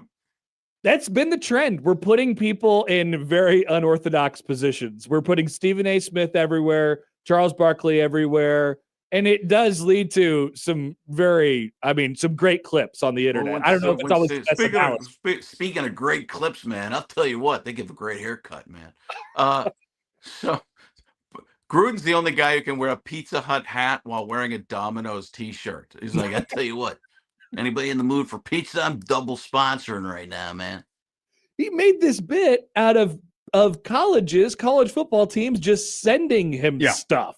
And now he just is sitting on a giant pile of stuff. And I've been in that room where all of it, that the unopened stuff is. It's massive. There are like he doesn't want anybody to see it. I keep telling him, "No, you why do you not want people to see it? There's all these unopened boxes, man." I'm like, "Yeah, but it means you have them."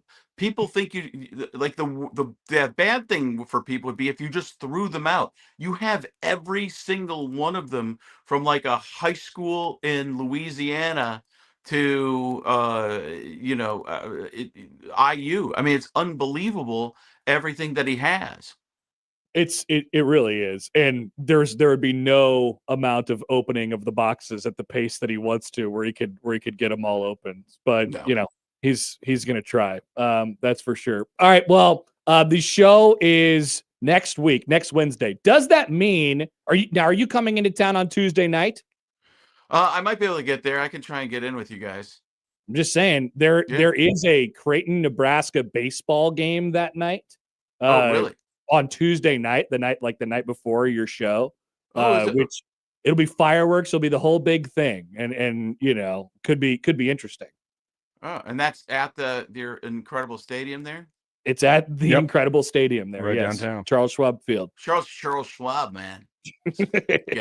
Gotta make you some money, man. Exactly. Schwabi. So, hey, invite what's up with the Schwabi? Yeah. If you want we're to talking join about us, investments, say what you will, but nobody puts you in the green more than the Schwabi. You know what? I have just been sent a text that says, "Let me know if Frank won some tickets. I got Frank covered." All right, so that comes from a pretty good place. Invites open for college baseball. I don't know if you've dipped your toe in the water of college baseball. We had a 13-inning, 5-hour-long game last night. It was awesome. Didn't I tell you one of my friends that I played growing up with? His brother was a catcher at Creighton. Yeah. Yeah, Smith, Brian Smith, Sean Smith was who I played with. He got drafted by the Braves, but his brother Brian went to Creighton. It was back. I grew up in Waukesha, Wisconsin. I had no idea where Creighton was. I thought it was on the West Coast. So some do. But that field. I've never been to that Omaha field. I might do that. I might be there in time. We'll get you covered. That much is for sure. What can people expect at the show, and where should they go to get some tickets?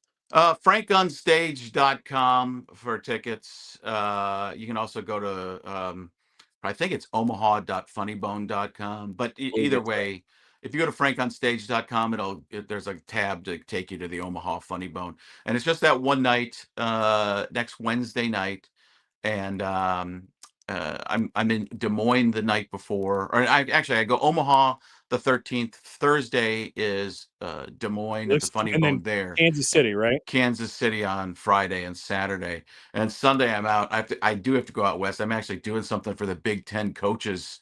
I'm gonna and Oz Perlman was there last year, so we're gonna do some pin number reveals, man. It's pretty good. Hey, Kurt Signetti, man, take a look at you. What's up with you, man? Well, I was going to say, You smile less than Bill Belichick ever. you've probably been, cooking up I mean, you asked, or I just asked you, hey, where do we get tickets to the show? Kurt Signetti would say, Google it. Google it. Just Google it. Google Yeah. So you're gonna have to come. All I have is the Kurt Signetti look that I've been working on. Not bad. That's pretty good. Not bad. Coming up next, facial contortion with Frank Caliendo. Yeah. He looks exactly like Kurt Signetti. Kurt Signetti, you just won the national championship. There's next year. Garbage. I guess this was still kind of Belichicky, but it's that the way he bites down on one side of his one tooth. It is sort of endearing. It wasn't. Yeah. I didn't find it endearing at first, and now as soon as he won everything, you're like, do whatever you want, man. Yeah, I kind of am all in on him now. All right, next Wednesday, once again at the Funny Bone. Check out tickets, frankonstage.com, and make sure you check out Frank there. Also, I've received a text from John Bishop, who's come under fire from the Nebraska fan base today for other reasons. But we are doing the baseball game together on the radio next week on Tuesday night. And so if you wanted to, get some more horse crap going, some more horse crapification. Horse crap! The door is open again for the horse crap call. Exactly. Wide open for you, Frank. I just went from John Bishop to John King. In a flash. That's the man. He can do it. Frank, we appreciate it as always. Great to talk to you. We'll check in next week. All right, guys. Rack me. I am out. Rack him. That's Frank Caliendo, ladies and gentlemen. So good. One of the best, if not the best. So good. I'm wondering how the Oz Perlman competition is going. Or there's a lot of people out there doing a lot of different bits these days. Oz is rocking it. A lot of bits. Oz is reading people's minds, planting thoughts in people's brains. And Frank is continuing to expand his impressions. Yeah, I should have got the question in on what's the newest one you think he's done that he's worked on that he's bringing out? It's a new person. He showed us the facial contortions of Signetti. Of Signetti. Is there a new guy to burst onto the scene? Yeah, I was trying to think of who that would be. I don't know. At least in the sports world, I don't know who that would be. A new famous person. I don't even know who. No, because we're still in the world where we're putting all of the people on different channels now. So no one extra gets famous. That's probably true. It's just more of the same person over and over again, which gives Frank Maybe he could have done a Jason Benetti doing a Sean McDonough. Jason Benetti doing Sean McDonough as performed by Frank Caliendo. Yeah. It's pretty good. I bet there might be a McDonough in there somewhere. I bet he could do it. Benetti gave Frank a run for his money on that impression. That was great. Has he done any Gus Johnson impressions? Ooh. Never even thought of it. Good one. Touchdown, wow. Frank versus Benetti for the ESPN voice. Oh, yeah. That was brought to you by the Home Depot. That was actually my favorite part of that whole thing. Same here. He nailed that portion. Really, really, really good. Bada Bing says Fernando Mendoza would be really good. Come up with a Fernando Mendoza. That would be good. I saw he had an answer to something the other day where he was trying to not give away too much information. He's like, I got to work my way up. I'm the third stringer right now. I'm the youngest guy here. I'm at the bottom of the totem pole. It's like, yeah, you're the starting quarterback. You went number one. He will be. I think rookie. I think Cousins starts probably the first couple games. Whoa. Oh yeah, Kubiak has said he doesn't want him to start right off the bat. Yeah, we'll see how that works. So yeah, Kirk and his old noodle arm are not going to. No, how dare you? He looked pretty washed. Letting it rip. He looked pretty washed last year. No, he was fine. He had the one game. Minnesota definitely had the big game against the Bucs. Minnesota got rid of him in favor of 9. I know. It's sad. And Darnold for a year. Which much rather had Kirk Cousins last year than JJ. Let's take a break. Sam McEwen He could be impressionable. Maybe we'll have Very Frank put impressionable. together a Sam McEwen impression as well. We're back after this with our good friend Sam after these messages on 1620 The Zone.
All right, we welcome you back. More of Happer and Schaefer on 1620 The Zone, 1620thezone.com. Stay tuned. We'll have Creighton, Nebraska baseball tickets for next Tuesday coming up as we go on throughout the show. But we only have like an hour and a half left, so you know it's going to be in that hour and a half as we're joined now on the Prairie Flower Casino Zone Hotline by Sam McEwen. Hi, Sam. Hey, what's up, guys? How are you? Very, very good. Good to talk to you again. We were Schaefer and I think, came to some sort of mutual conclusion earlier on in the show that a perception of Nebraska football is that they are like from a national perspective, is that they are neither like a rocket ship that is about to take off nor a sinking ship that is about to plummet to the bottom of the ocean. And that has, sort of, I don't know how people around here take that. What is your what is your view on the perception of Nebraska from a national standpoint, and maybe how that affects the sort of local conversation? I think the national perception is, I was reading ESPN had a ranking, it is what it is, of like the off seasons for the teams in each league. Nebraska was like middle of the pack in the Big Ten, which probably puts them middle of the pack nationwide.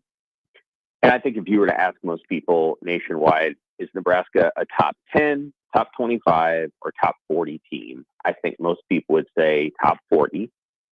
Yep. And then they would look at the schedule and they'd be like, even if they're better than they were last year, their schedule says it could be a hard year.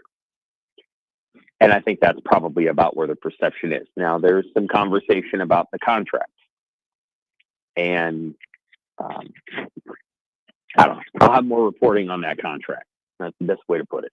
I think there's a little bit of a misapprehension about the contract. So, and I'll probably have that out today, so people can look for that. Is it regarding the buyout? Yeah. So, I think there's something about the contract, but let's be very candid. Nebraska has zero intention of this not working. So the buyout really isn't that big of a deal, but they want it to work. And so I think the presumption is like Nebraska is a pretty good team, but the year to strike when the iron was hot was last year because of the schedule. I'm not arguing that. This year's schedule is harder. As a result, the team probably might be better, but may not have as good of a record. I think it'll have probably the same record. I think 7-5 is realistic, and I think it's accurate that the team could be better, but not actually show that in the win-loss column during the regular season. I do think this is a team that would be better equipped to go win a bowl game, such as the bowl game against Utah, which was a fine team, but was also missing 3 of its best players during the bowl. So, I think that's probably the national perception is not good or not great, but good, and has a hard schedule, and honestly a little irrelevant, like just not relevant in the college football playoff chase. I think is where I would think the national people think Nebraska is. Sam, what have you kind of learned about Rob Orich in the time of which he's been sort of a known name as Nebraska's defensive coordinator? He's obviously been here throughout spring football. I'm sure you've asked around, you've talked to him, everything else. What have you kind of learned at this point in time about Nebraska's next defensive coordinator? 3 things. The first thing that I think I've learned is that he has very specific standards for what he wants players to do. And so he's teaching in a way that creates specifics, a very specific understanding of how things are going to be done, the non-negotiables, the things that are going to be important to him, and the play style that he wants guys to play with. And I think that's going to be a kind of FCS/Division II mentality of how you play is probably as important as what you're doing. And I think that was something that Rule was looking for in the offseason. 2 is he wanted to make sure that he had 2 position coaches at each spot. And so he created a scenario where he's the second coach among the linebackers, 2 coaches on the defensive line, 2 in the secondary, And then actually they kind of have an extra one if you include Phil Snow, but he wanted to double up all those spots and create those things. And then I think the last thing that you're going to see from him is, then this is going back and watching all of San Diego State's games from last year. They're going to work really, really hard to win third down, and they're going to try to do it with coverage techniques and pass rush scheme that work. So I think when the team gets to third down, you're going to see some different stuff, and that's probably the down where he's going to get creative. I think on first and second down, it's going to be about running your tail off and hitting people and playing hard. Sam, you were asked in your mailbag what Nebraska's biggest wins are, biggest Big Ten wins are under Matt Rule. And I hadn't really, I guess, thought about it that way. But you mentioned the 23 Illinois game, the 24 Wisconsin game, and then the 25 Maryland game. So that's one in each of the first 3 years, and they're all in there for different reasons. That when you spin it ahead, you're going to have opportunities for bigger, more monumental wins this year than those three that are on the docket at the moment. How do you feel like Nebraska's, in the mix to be able to pull one of those? I think we've talked about this a little bit before, but when you look at those previous three, it's not exactly totally awe-inspiring. Right. So the one win that I don't have in there is the win over Northwestern in 23, and technically that's the best team Nebraska's beat in the Big Ten because they went 8-5 and 5-4. How Northwestern did that year, I don't really know, other than their schedule was really easy. But so I left that one out if people want to, quibble.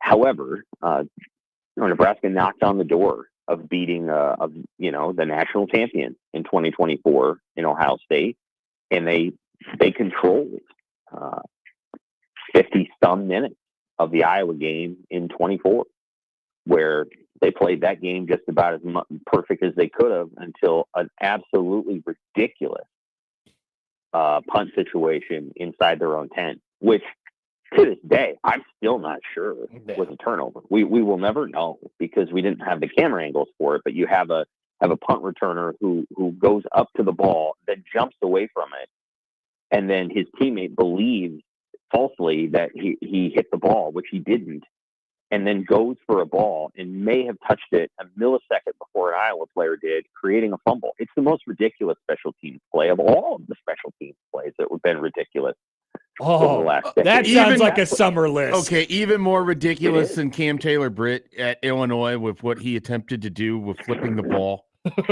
That was truly ridiculous, to be sure. But I understood what he was trying to do. The issue with IGC, I mean, that was just horrible luck, where he actually didn't touch the ball, and Vincent Shavers thought he did.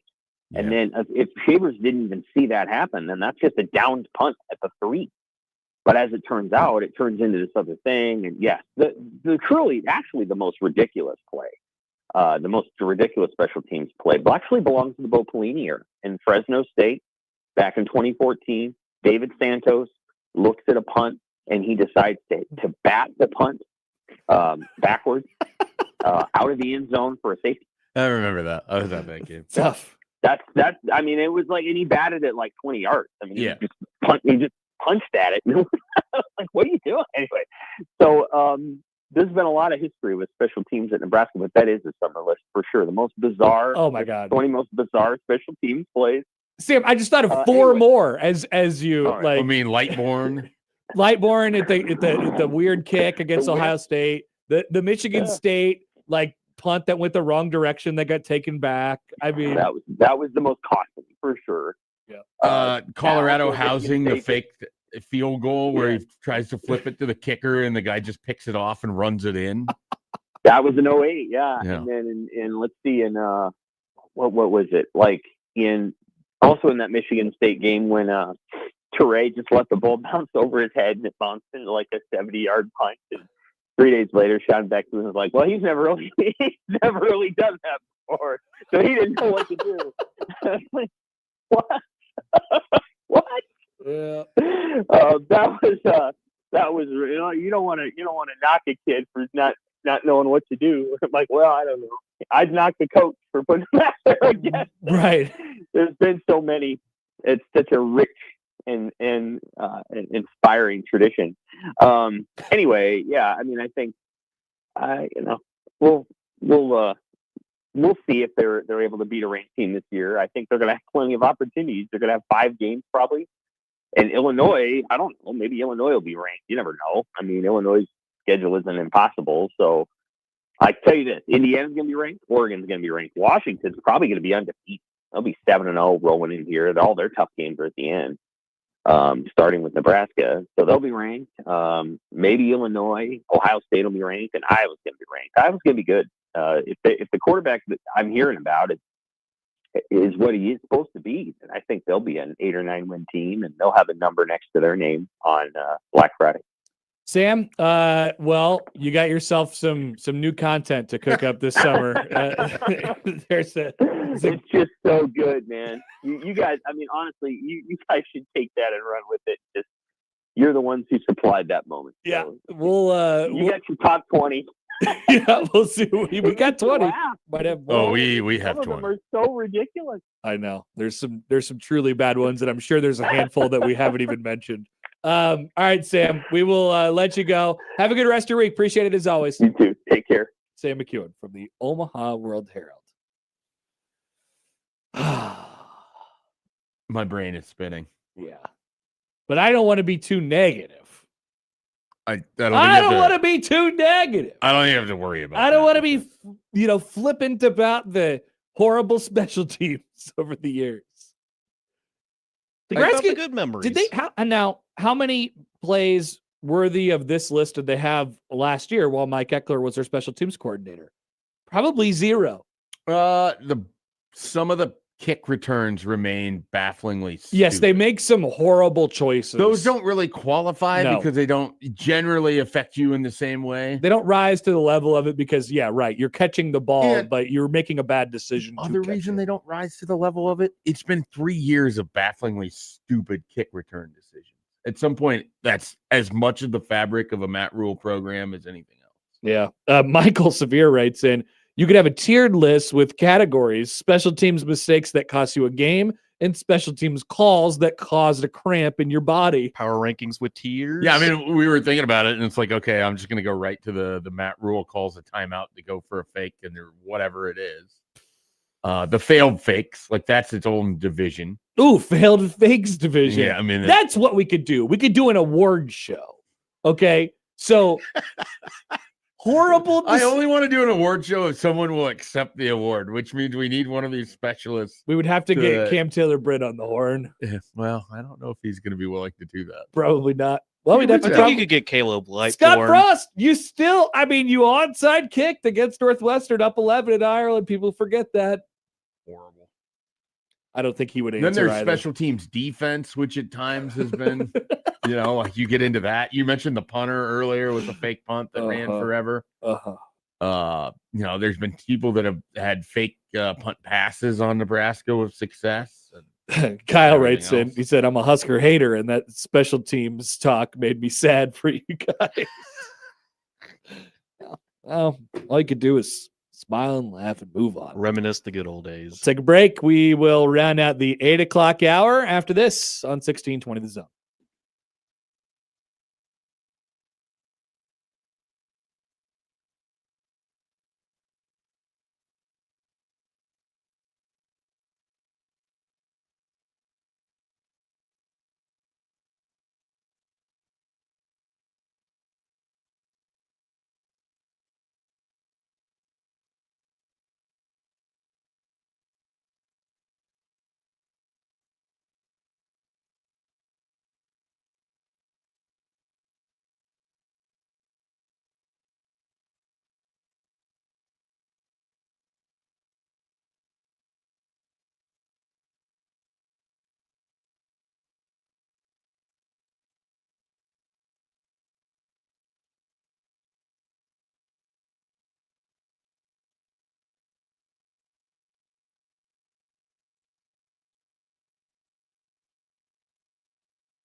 Hey, speaking of online backlash,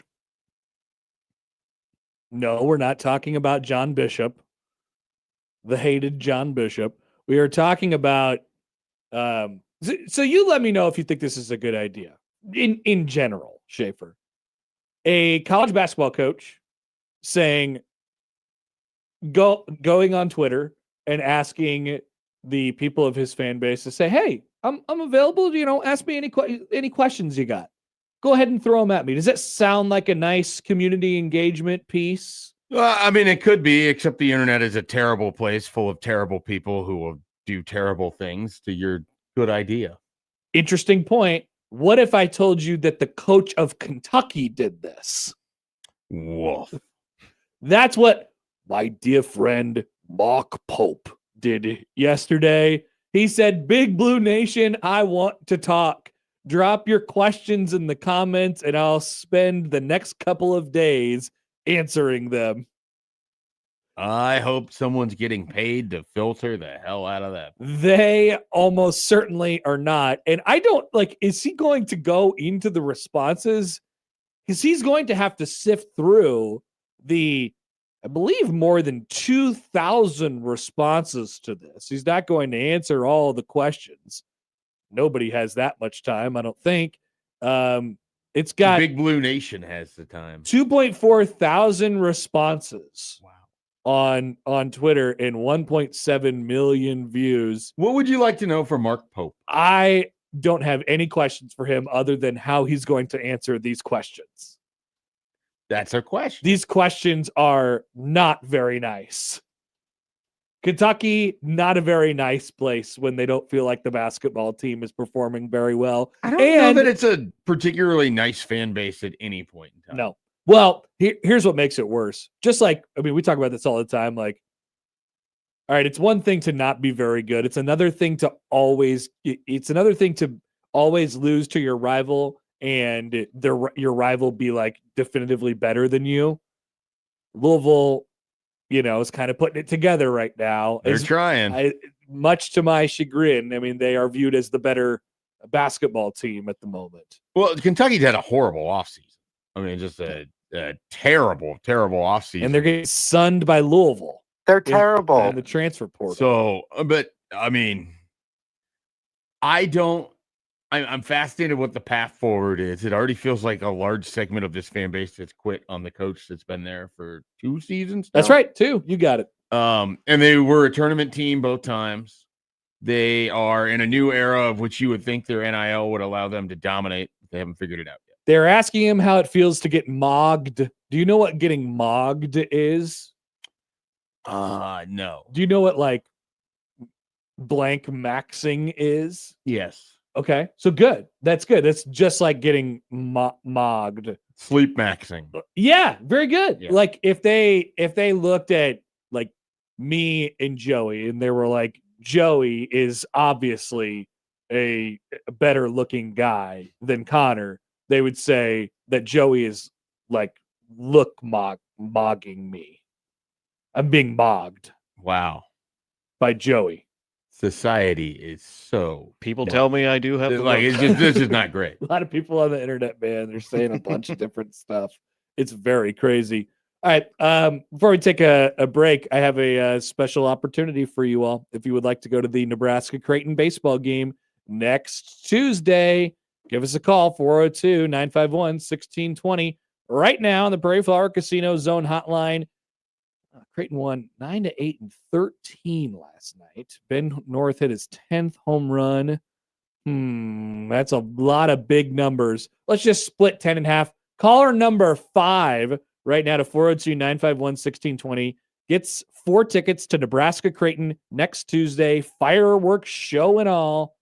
Once again, 402-951-1620. Caller number 5. We'll be back after this on 1620 The Zone.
Congratulations to Chad, our second Chad winner of the week. It's a great early birthday present. Out of 3. Yes, it's his birthday is coming up. Chad maxing for sure.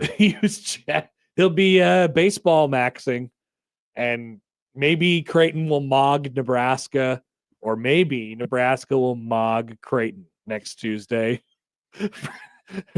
I can't keep this bit up. I can't do it. Can't do it.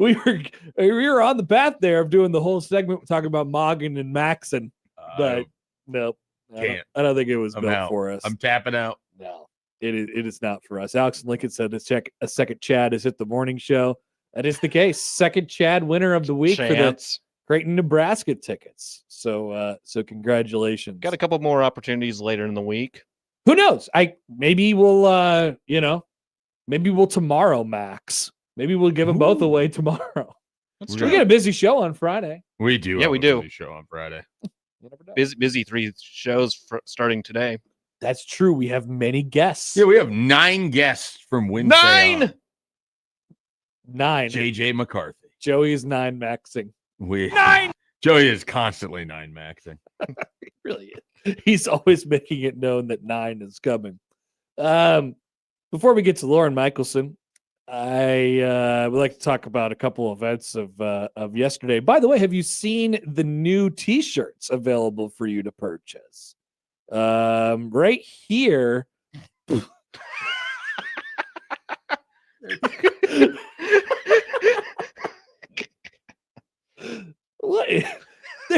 What does that say?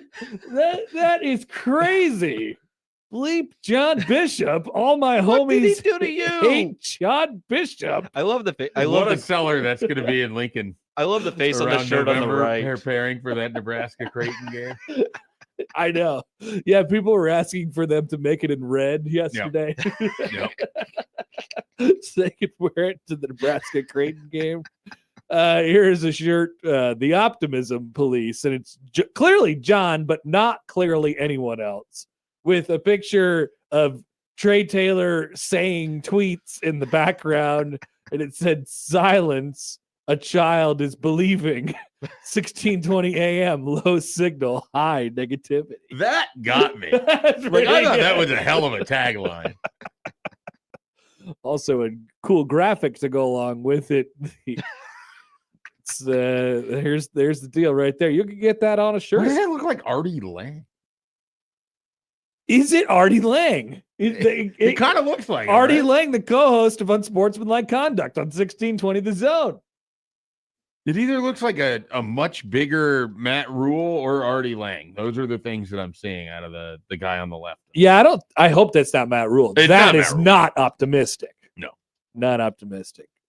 So, yet again, our dear friend John Bishop got into some hot water. Has he gone yesterday. virus again? I mean, This isn't really virus. he kind of went local virus, I Yeah. guess, but people mogged him and maxed him. And all of a sudden the clip was flying around out there of everyone talking about how Trey Taylor is tweeting a lot, which is a subject that is admittedly full of landmines. Yeah. I don't now.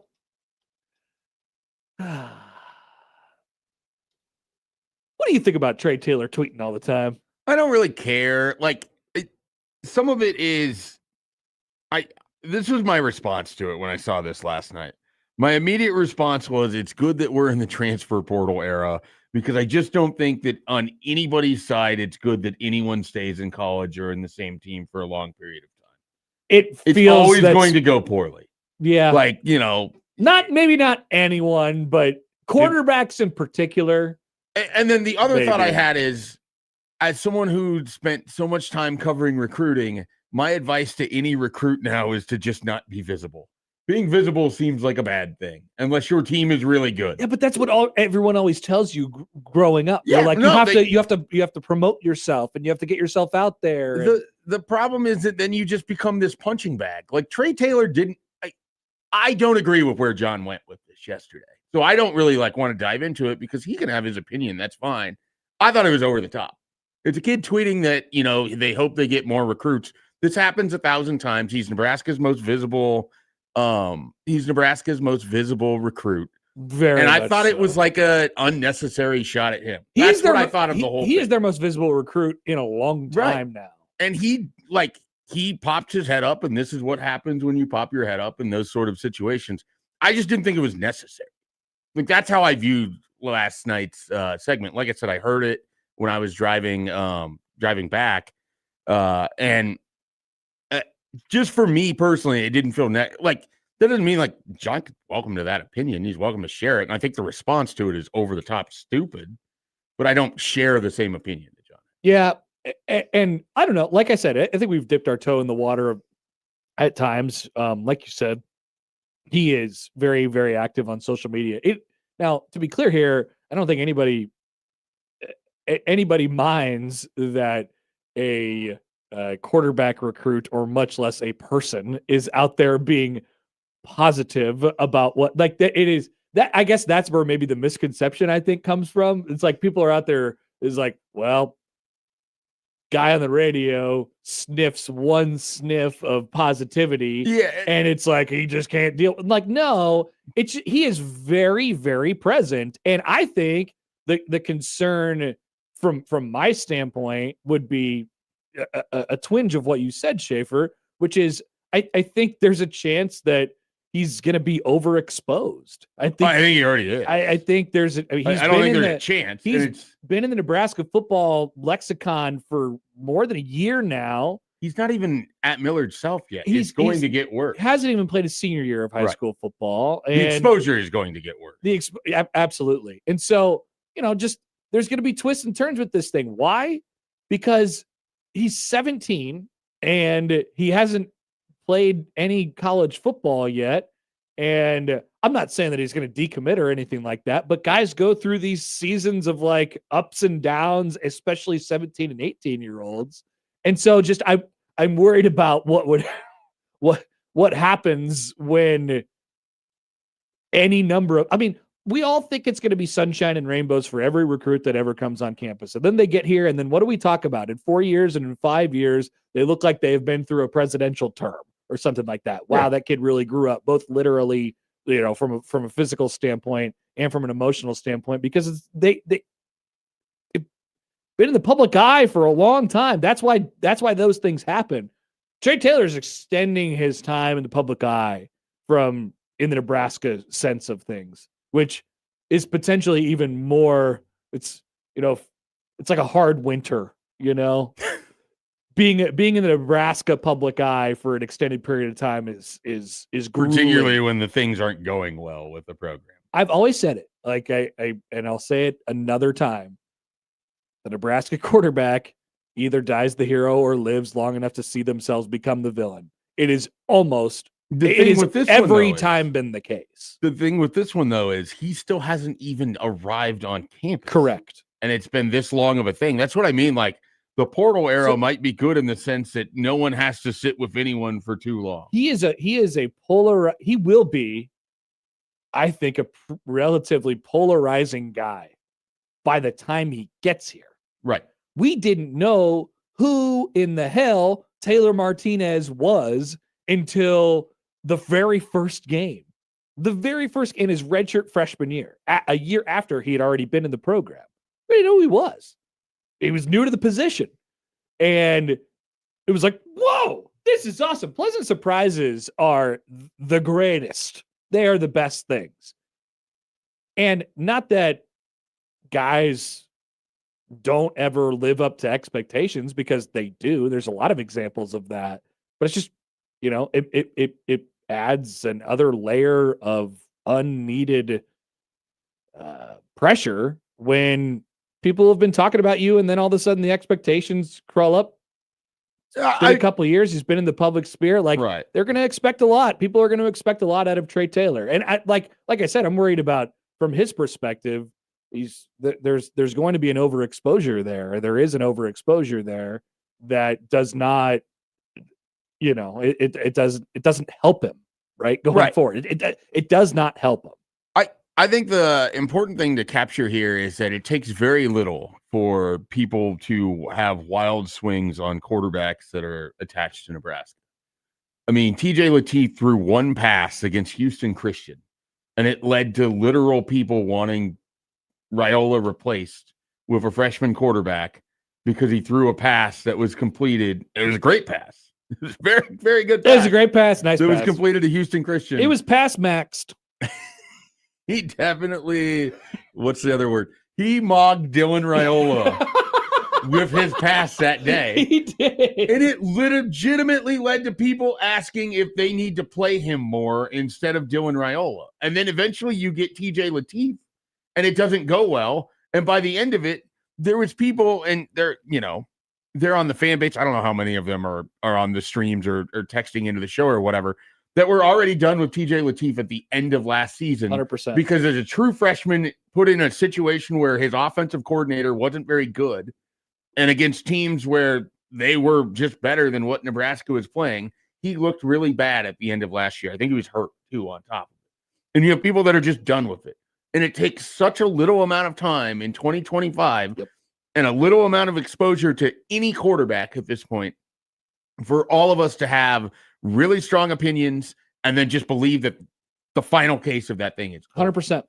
And so to be a quarterback recruit that commits as a sophomore and then goes through his junior year and then is heavily visible for a program that is desperate, like absolutely just desperate for any good thing whatsoever, like it is going to be a long road just for him to even be the quarterback at Nebraska. I hope everything goes really well.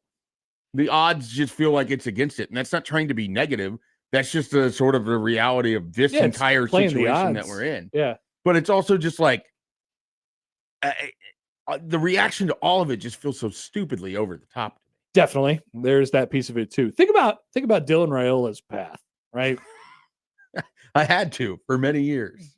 So many years I had. So there's the whole thing. Emerged. There's the whole thing, and he's involved. He's not involved, and there's this and that, and like we had all put it out of our heads, like he was not coming to Nebraska, and then he was, and then so it was like it was the best possible situation to be loved by people, right? He. Not says, poets necessarily, but he says no to Georgia. He says no to Ohio State. At the very last second, he's like, I want to do something special and I want to come to Nebraska. Oh, and by the way, my dad is one of the best. Like, let's do this together. Great situation. He shows up 1 week later on campus.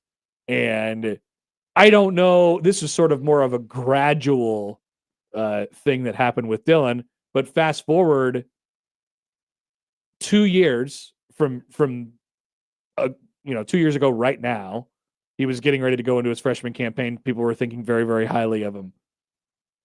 Everyone hates him now. Maybe that's a little strong. Yeah, I don't know that hate is the word, but definitely people were tired of him. I mean, all I see is constant jokes about him and making fun of him and laughing. That was here before he even laughed. Laughing at him because there was an AI thing where there was a large version of a Texas Tech quarterback, and it was like, it's Dylan Raiola. He's going to go play there because Sorsby's out for gambling. Like it changes. It just changes really fast, and it tends to change a little bit faster around here for whatever reason. And we wonder why people talk more about mental health issues. By the way, like all you're doing is playing quarterback or tweeting or whatever, and then you happen to be involved or associated with a program. And then that in itself brings all of this on. Like it's a vicious cycle. Like you have to be mentally tough to prepare for all of it. Think about somebody like Arch Manning. Like if this doesn't work, where he's not good enough for Texas this year, where they put so much talent around him, that is going to be like if they don't make the college football playoff. Yep. That is just going to be, he's going to be talked about as this massive bust. He will almost certainly have to transfer. Yeah, well, I think he has one more year left if he wants it. Is that right? Well, this would be his third, right? Third or fourth? I think it's third. I think it's his third. Okay. So yeah, he redshirted, so he wouldn't have technically the fifth year because he'll already have been in college for 5 years. But he's talked about how he doesn't want to leave after his What this is his junior year, then. Yeah. He So- would be draft eligible next year for the Right. first time. And there's already tons of mocks where he's the number one pick because his name is Arch Manning, and we've yet to see anything reflect that. Like it's a tough position to play, and certainly at a place like this in Nebraska where people were mad at him because they didn't get Ahmad Hudson. They're mad at Trey Taylor because the recruiting class isn't what he was telling people it could be. Yeah. It's a very low threshold to make people mad at a quarterback anymore. Here's Owen on the text line. I never saw Dylan go to a single class. Latif academic mogged him. I think so too. Latif was all up in class. Mocked. That was a really good job on the mogging on the pass. Yeah, thank you. That was well done by you. I just wanted to keep working it in here until it becomes so natural that I'm just talking about mogging every day. Let's take a break. Oh, we're going to do the crossover where we're going to mog on Matt McMaster. It's funnier for us because we are not cool. Definitely not cool. We have gone into the period of time in our lives where it's just dad joke central. You have to explain so many things, so many more things to me now than this iteration of a show multiple years ago. I'm not using mogged in the same way that people are using mogged. I'm using it from my perspective, being a 33-year-old white suburban father. It's not 38-year-old of those things. It's even worse. We'll be back with Lauren Michelson after this on 1620 The Zone.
Lauren Michelson. I'm hoping you guys can wake me up a little bit this morning. Lauren Michelson. I will not feel bad for any of you in Omaha. Lauren Michelson. So whenever, hits the fan.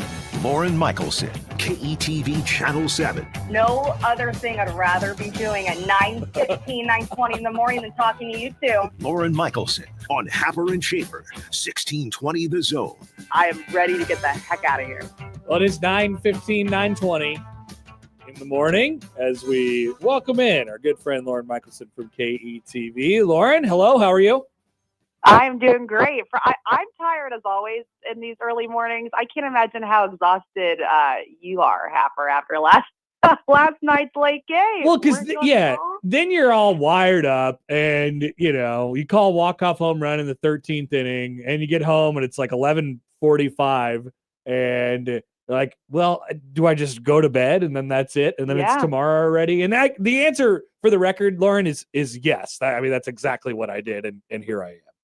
Yeah, people don't realize it's hard to come down when you're on air as late as we all can be sometimes. It's you're kind of like, oh, I need to drink some nighttime tea. I doubt you do that, but that's a good hack right there. Sleepy time tea. Good idea. I think the hard part of it is that you just don't usually go to sleep right after work. So then you're going home and it's like you're supposed to put yourself to bed. That's hard to do. It is hard. I'm still learning the ways. I'm sure Andy Kendi has some tips I need to take from him. So you've now seen Kansas baseball, I think, a couple of times, right? You see them against Nebraska, and then here they and I think. Well, were you there last night? No, I was not there. I had a day shift yesterday, a rare day shift. But we watched some of it. Yeah, they are. And I'm going to tee you up for this as a Mizzou alum here. They are. They like to chit chat loudly. They don't do any talking to themselves. That's for sure. The Kansas team. Nebraska had a little bit of an issue with it. Creighton had a little bit of an issue with it last night. This will be a very interesting team to follow come baseball postseason time when they'll be hosting regionals at their park. Yeah, I mean, as a Mizzou grad, I love any chance Kansas loses at anything. So I was very happy to see. Also, big fan, of course, of covering Creighton. So that was awesome to see last night. But yeah, Kansas likes to chirp on you, and they don't shut their mouths. And Will Bolt felt that extensively a few times this season, and I'm sure Kingston and the Blue Jays did as well. But they're a good team. That's indicative of all of college baseball right now. We've seen some teams emerge as really, really good programs that you may not have expected, and it kind of feels like things can really change depending on the week. Of course, we saw that with Nebraska, but Creighton getting this win should certainly make Nebraska nervous for what they can certainly play some spoiler to if they have any opportunity to host at all right now. But that's definitely mixing some things up right now. You spent all spring kind of covering baseball, softball as well. Does it, now that we're finally in May and we have some of these big games around the corner, does it feel like we're finally here? We're finally ready to figure out what Nebraska can do with the season, if Creighton can make the postseason, win the Big East, that sort of thing? Yeah, now, I mean, of course, I look at it as, heck, we flipped the calendar to May and things are real now. I think, it matters. It's a long season, so it always matters, but it matters a lot more right now. And Creighton, I mean, they had won, 11 of 12 before that bad home loss to North Dakota State, and then a okay series that they did lose at St. John's. But this is the momentum they need to finish out strong and be in a great position. But on the flip side, you worry about Nebraska baseball a bit. And when you look at how many one-run games they've won, which is great, 10 of 15, 11 of 15, it's a sign of a resilient team. It's also a sign of a team that might not be playing to their standard. And those games could begin to not go their way. So I think the trends we're seeing right now will be indicative of how these regular seasons end for all these teams. Speaking of postseason play, let's flip over to softball real quick, because there's an emerging thought that, certainly there will be a regional in Lincoln for softball. Omaha is likely going to be in the NCAA tournament. It is possible that Creighton softball is in the NCAA tournament. Personally, I would not like to see them all in the same regional. I think that'd be just sort of odd. I don't know. Obviously, Nebraska would be a heavy favorite to win that. Would you like to see everybody together in Lincoln for a softball regional this year? I think it would be cool for like one day to have all these fan bases out there and it'd be a big celebration for the sport in the state. So in that sense, it would be cool to see. Realistically, no, I don't want to see these teams all together because I think they all are deserving to make a run on their own if possible, especially, what Mike Hurd's done with Omaha softball has just been outstanding. They just raked through the awards for the conference yesterday. And you would like to see them maybe on their own chapter a bit, but who knows what will happen. Either way, if that did happen, though, there'd be a lot of pros, I think, for just the celebration of the sport in general. What do you kind of think of this softball team? Like, even they're now creating scenarios for themselves where they can put themselves in a 4-1 hole on a day where they can win the Big Ten tournament and then just come out and bludgeon Penn State in the final 2 innings to win a game. What's it going to take to slow down the Rhonda Revelle and what that team has sort of put together? Yeah, I mean, I said it before, but Nebraska softball just looks untouchable right now. And what's amazing is they've always been good, but the amount of firsts they've accomplished this season, you kind of forget about. Like, they've never been the 1 seed in the Big Ten tournament. They've never clinched the outright title in the Big Ten. And they're doing so with this stacked roster. And then you look at this Big Ten tournament, and they haven't lost a game, like dropped a single game since like end of March against UCLA. But there is a path in which they could have a rematch against the Bruins that I think it'd be in the championship game. So that's something to think about. But I just think they are so, in the words of Rhonda Revelle yesterday when we talked with her, they're taking a very business-like approach into the postseason, and they are playing boring softball, is the way she likes to put it, just taking it one pitch at a time. And by having that very consistent business-like approach, it's done them really well. And I think that's the best thing about this team is they're so even-keeled, their belief is so high, and they're so confident in how they're attacking every single game that they're really poised for a very, very deep run. What's the sense you get from Rhonda Revelle as she obviously has her best team, one of the most talented, and best teams in the country. They're setting up for historic success here.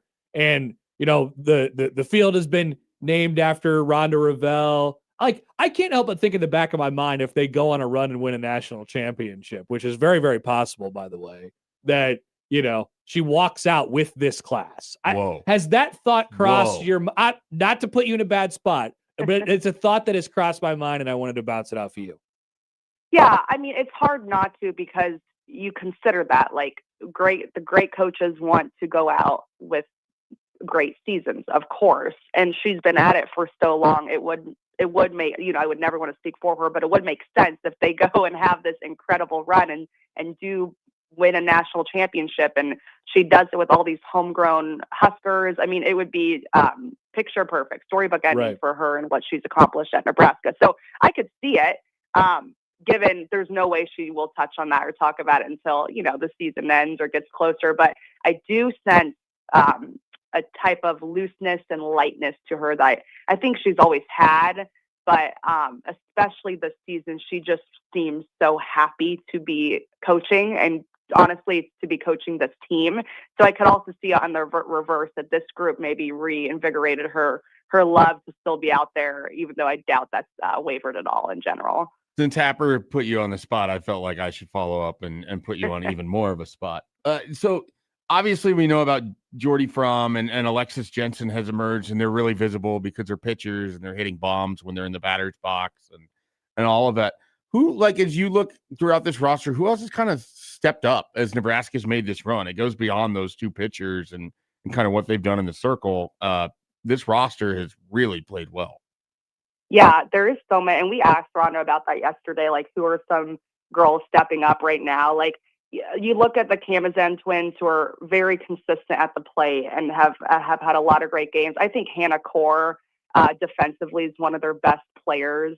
And then Jesse Farrell as well, the catcher, and then at the plate, like just a very consistent hitter. So that's the thing is like it's so funny because we talk so often about like the Jordy Froms and you have Alexis Jensen and Ava Kuzak and those are the women you talk about often. But this team really has so much talent. It's almost like if Jordy wasn't on the team, you would be kind of spreading the love of who we talk about a lot more. But they know who they have and they all love each other so much. And I think that's what makes the group so dang special is because it really is anyone's day depending on who they're playing. No doubt about it. Lauren Michelson from KETV. All right, where are we at the rest of the week? What's it look like for you?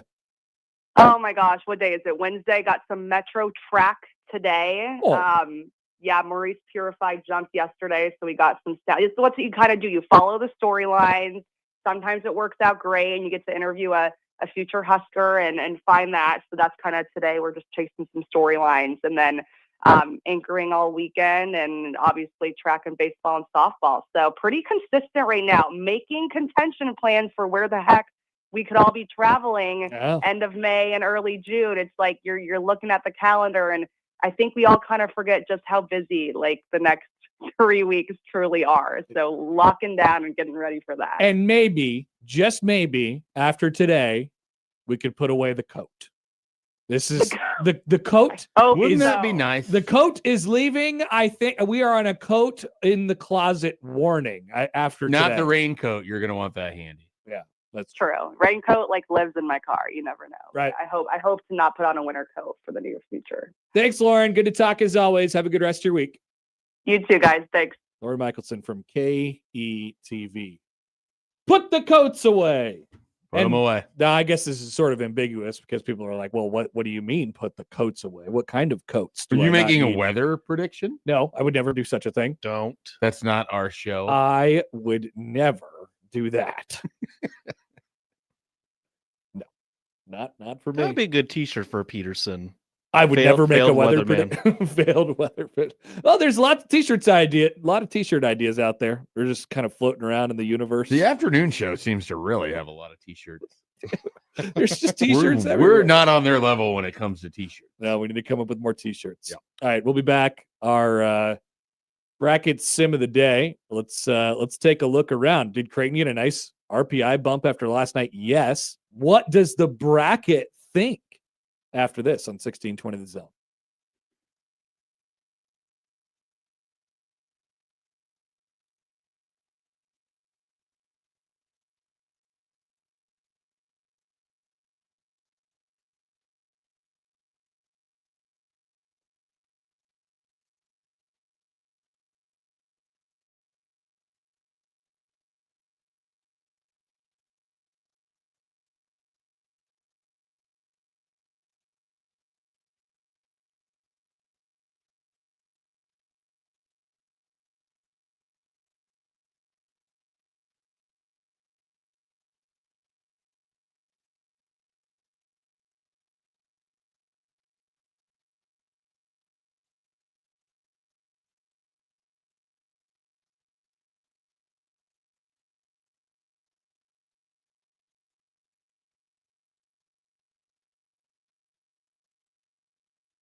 want to mention this real quick because I know we won't do it tomorrow.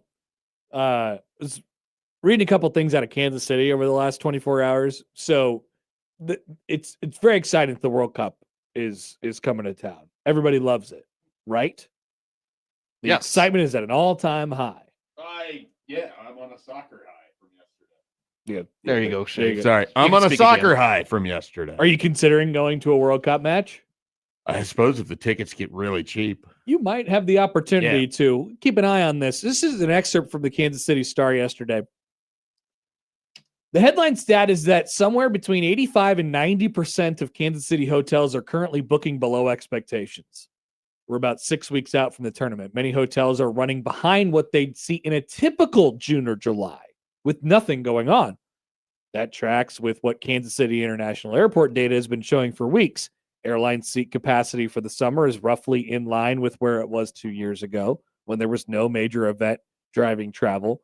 One contributing factor here is that FIFA initially reserved massive blocks of hotel rooms across host cities, creating a mirage of strong demand. Hotels were priced accordingly. Recently, though, FIFA began releasing those rooms back onto the market due to the lack of demand. And in Kansas City, 70 to 95% of FIFA's inventory is now back in circulation, but nobody's still buying it. Perhaps that's why, as of this writing, you could book a $400 room at the Lowe's the night of the Algeria-Austria match. It's one of the nicest hotels in the city. I mean, yeah, at $400 in Kansas City, I hope it's pretty solid. They should just hire someone to stay there. Good one. They should. They should hire Just Joe to like stay the there. World Cup watcher. I guess so. They might have to hire lots of someones. So this has a potential to be a flop, not just in Kansas City. I think everywhere. I think in America. Yeah. Yes. Well, FIFA, the FIFA thing is quite the complicating factor. they tried to gouge the hell out of every price of everything. Yeah. I have no pity for any of it. I kind of always feel bad for the host cities who would get caught up into this, and it's not, but if everything is super costly, and outside of what you mentioned, Argentina and Austria play, something like that. like yeah. that's probably your marquee game. It is. Otherwise, they have a pretty rough draw of teams for Kansas City, I think, for the most part. Let me make sure I get that right. Was it Algeria and Austria? Yes, it is Algeria and Austria. Yeah, so Yes. I think Argentina plays in Kansas Yeah, City. their first do. game is in Kansas City. Yeah. So once again, just we're all excited, but maybe we're not actually that excited. And I would maybe be excited to drive down, go to a game, and probably drive back. FIFA is mogging all the hotel rooms, that's and what now they do. they've unmogged them. Yeah, their first game is Argentina and Algeria. On And now they're Tuesday the tears 16th. maxing as they're upset. Exactly. There. Like the tears are crying down their face, not like tears. Yeah, not those two. Not Power Not our Rangers, Tuesday Their tears. second game is Ecuador and Curacao on the 20th. Oh, a little Curacao Or action. Curacao. Yeah, I mean, See what else they it's not get. going to drive a ton of people. No, probably not. All right, bracket sim of the day. Here we go. Let's go to the bracketology on the pair ratings. Today's bracket has Nebraska going to the Gainesville Regional as the number 2 seed in that region. It has the Creighton Blue Jays as the 4 seed in the Tuscaloosa Regional, along with Gonzaga, Oregon, and Alabama. Let us simulate on. Great news. Nebraska has advanced out of the Gainesville Regional. Whoa! Winning a regional in SEC country, that's a lot of fun. Then they will be, now this is actually really fun.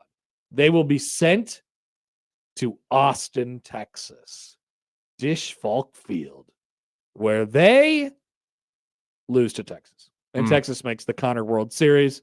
And somehow Gonzaga got out of the Tuscaloosa Regional, by the way, and made it super on my bracket. This all leads to a Miami-Arizona State final, which is sort of What does the Connor World Series look very like? fun. UCLA, Pittsburgh, Arizona State, Texas A&M, Texas, Oregon State, Miami, and Georgia Tech. That's good. Not too much SEC flavor. You get your best overall team. You have some old powers, some new powers, an upset or two. Yeah, I like that. Yeah. Over here, Nebraska does not get out, and the Connor World Series, UCLA, Pittsburgh, Auburn, Texas A&M on one side, Florida, Cincinnati, Mississippi State, Georgia Tech on the other. UCLA, Georgia Tech championship. Pittsburgh is the hot team of the day, I guess. Yeah, it seems like it. To the projected bracket. Thank you. Nebraska hosting in the projected bracket. They make it out of there in a regional against Tennessee, Clemson, and St. Joseph's. That's been very similar. Very popular. Maybe they haven't updated the projected bracket. Nebraska makes a super, loses to North Carolina. Kansas makes the Connor World Series and it's another UCLA Georgia Tech final. Creighton makes it, goes to Tallahassee and loses. There you go. Pretty similar as to what it has been. Nothing affected yet. Although the Kansas fans were cry-maxing last night about losing to Creighton. They couldn't believe it. They thought they should have RPI massaged them out of their schedule. They should have massage maxed their schedule better. They should have. And then they wouldn't be sad max today about their baseball. They should have won the game in the first 9 innings. That would have been the optimal thing to do. Because on from there. Did they bus up there? Yeah, they did. Oh, so then they probably stayed over. I don't think so. No, they were busing back. They went back. Yeah. Wow. They're getting in at like 2 a.m. They left at noon. It's a straight shot. You take Highway 75 to go south. Thank you, Joey. They left Lawrence at noon, played the game. Game got done right before 11. They're probably not out of there till at least 11:30 at the very earliest. That seems like the earliest. Yeah, you can get out of. I mean, it's right there. And then we're talking about 1 o'clock, 2 o'clock in the morning. Woof. Yep, that's a bad day to come home with a loss. Sorry, not my problem. I'm actually quite happy about it. You called a win. It was fun. It's not Giancarlo's fault. Not Giancarlo's fault. Owen says FIFA is trying to cope Max after trying to thief Max and got demand bogged by the people of our nation. Incredible. I agree. I agree with that completely, actually. Absolutely incredible. All right, that is going to do it for us today on the show. We appreciate you joining as always. Let's do a crossover. Once again, if you missed anything, 1620thezone.com is where you can find it. That's coming up next for the crossover.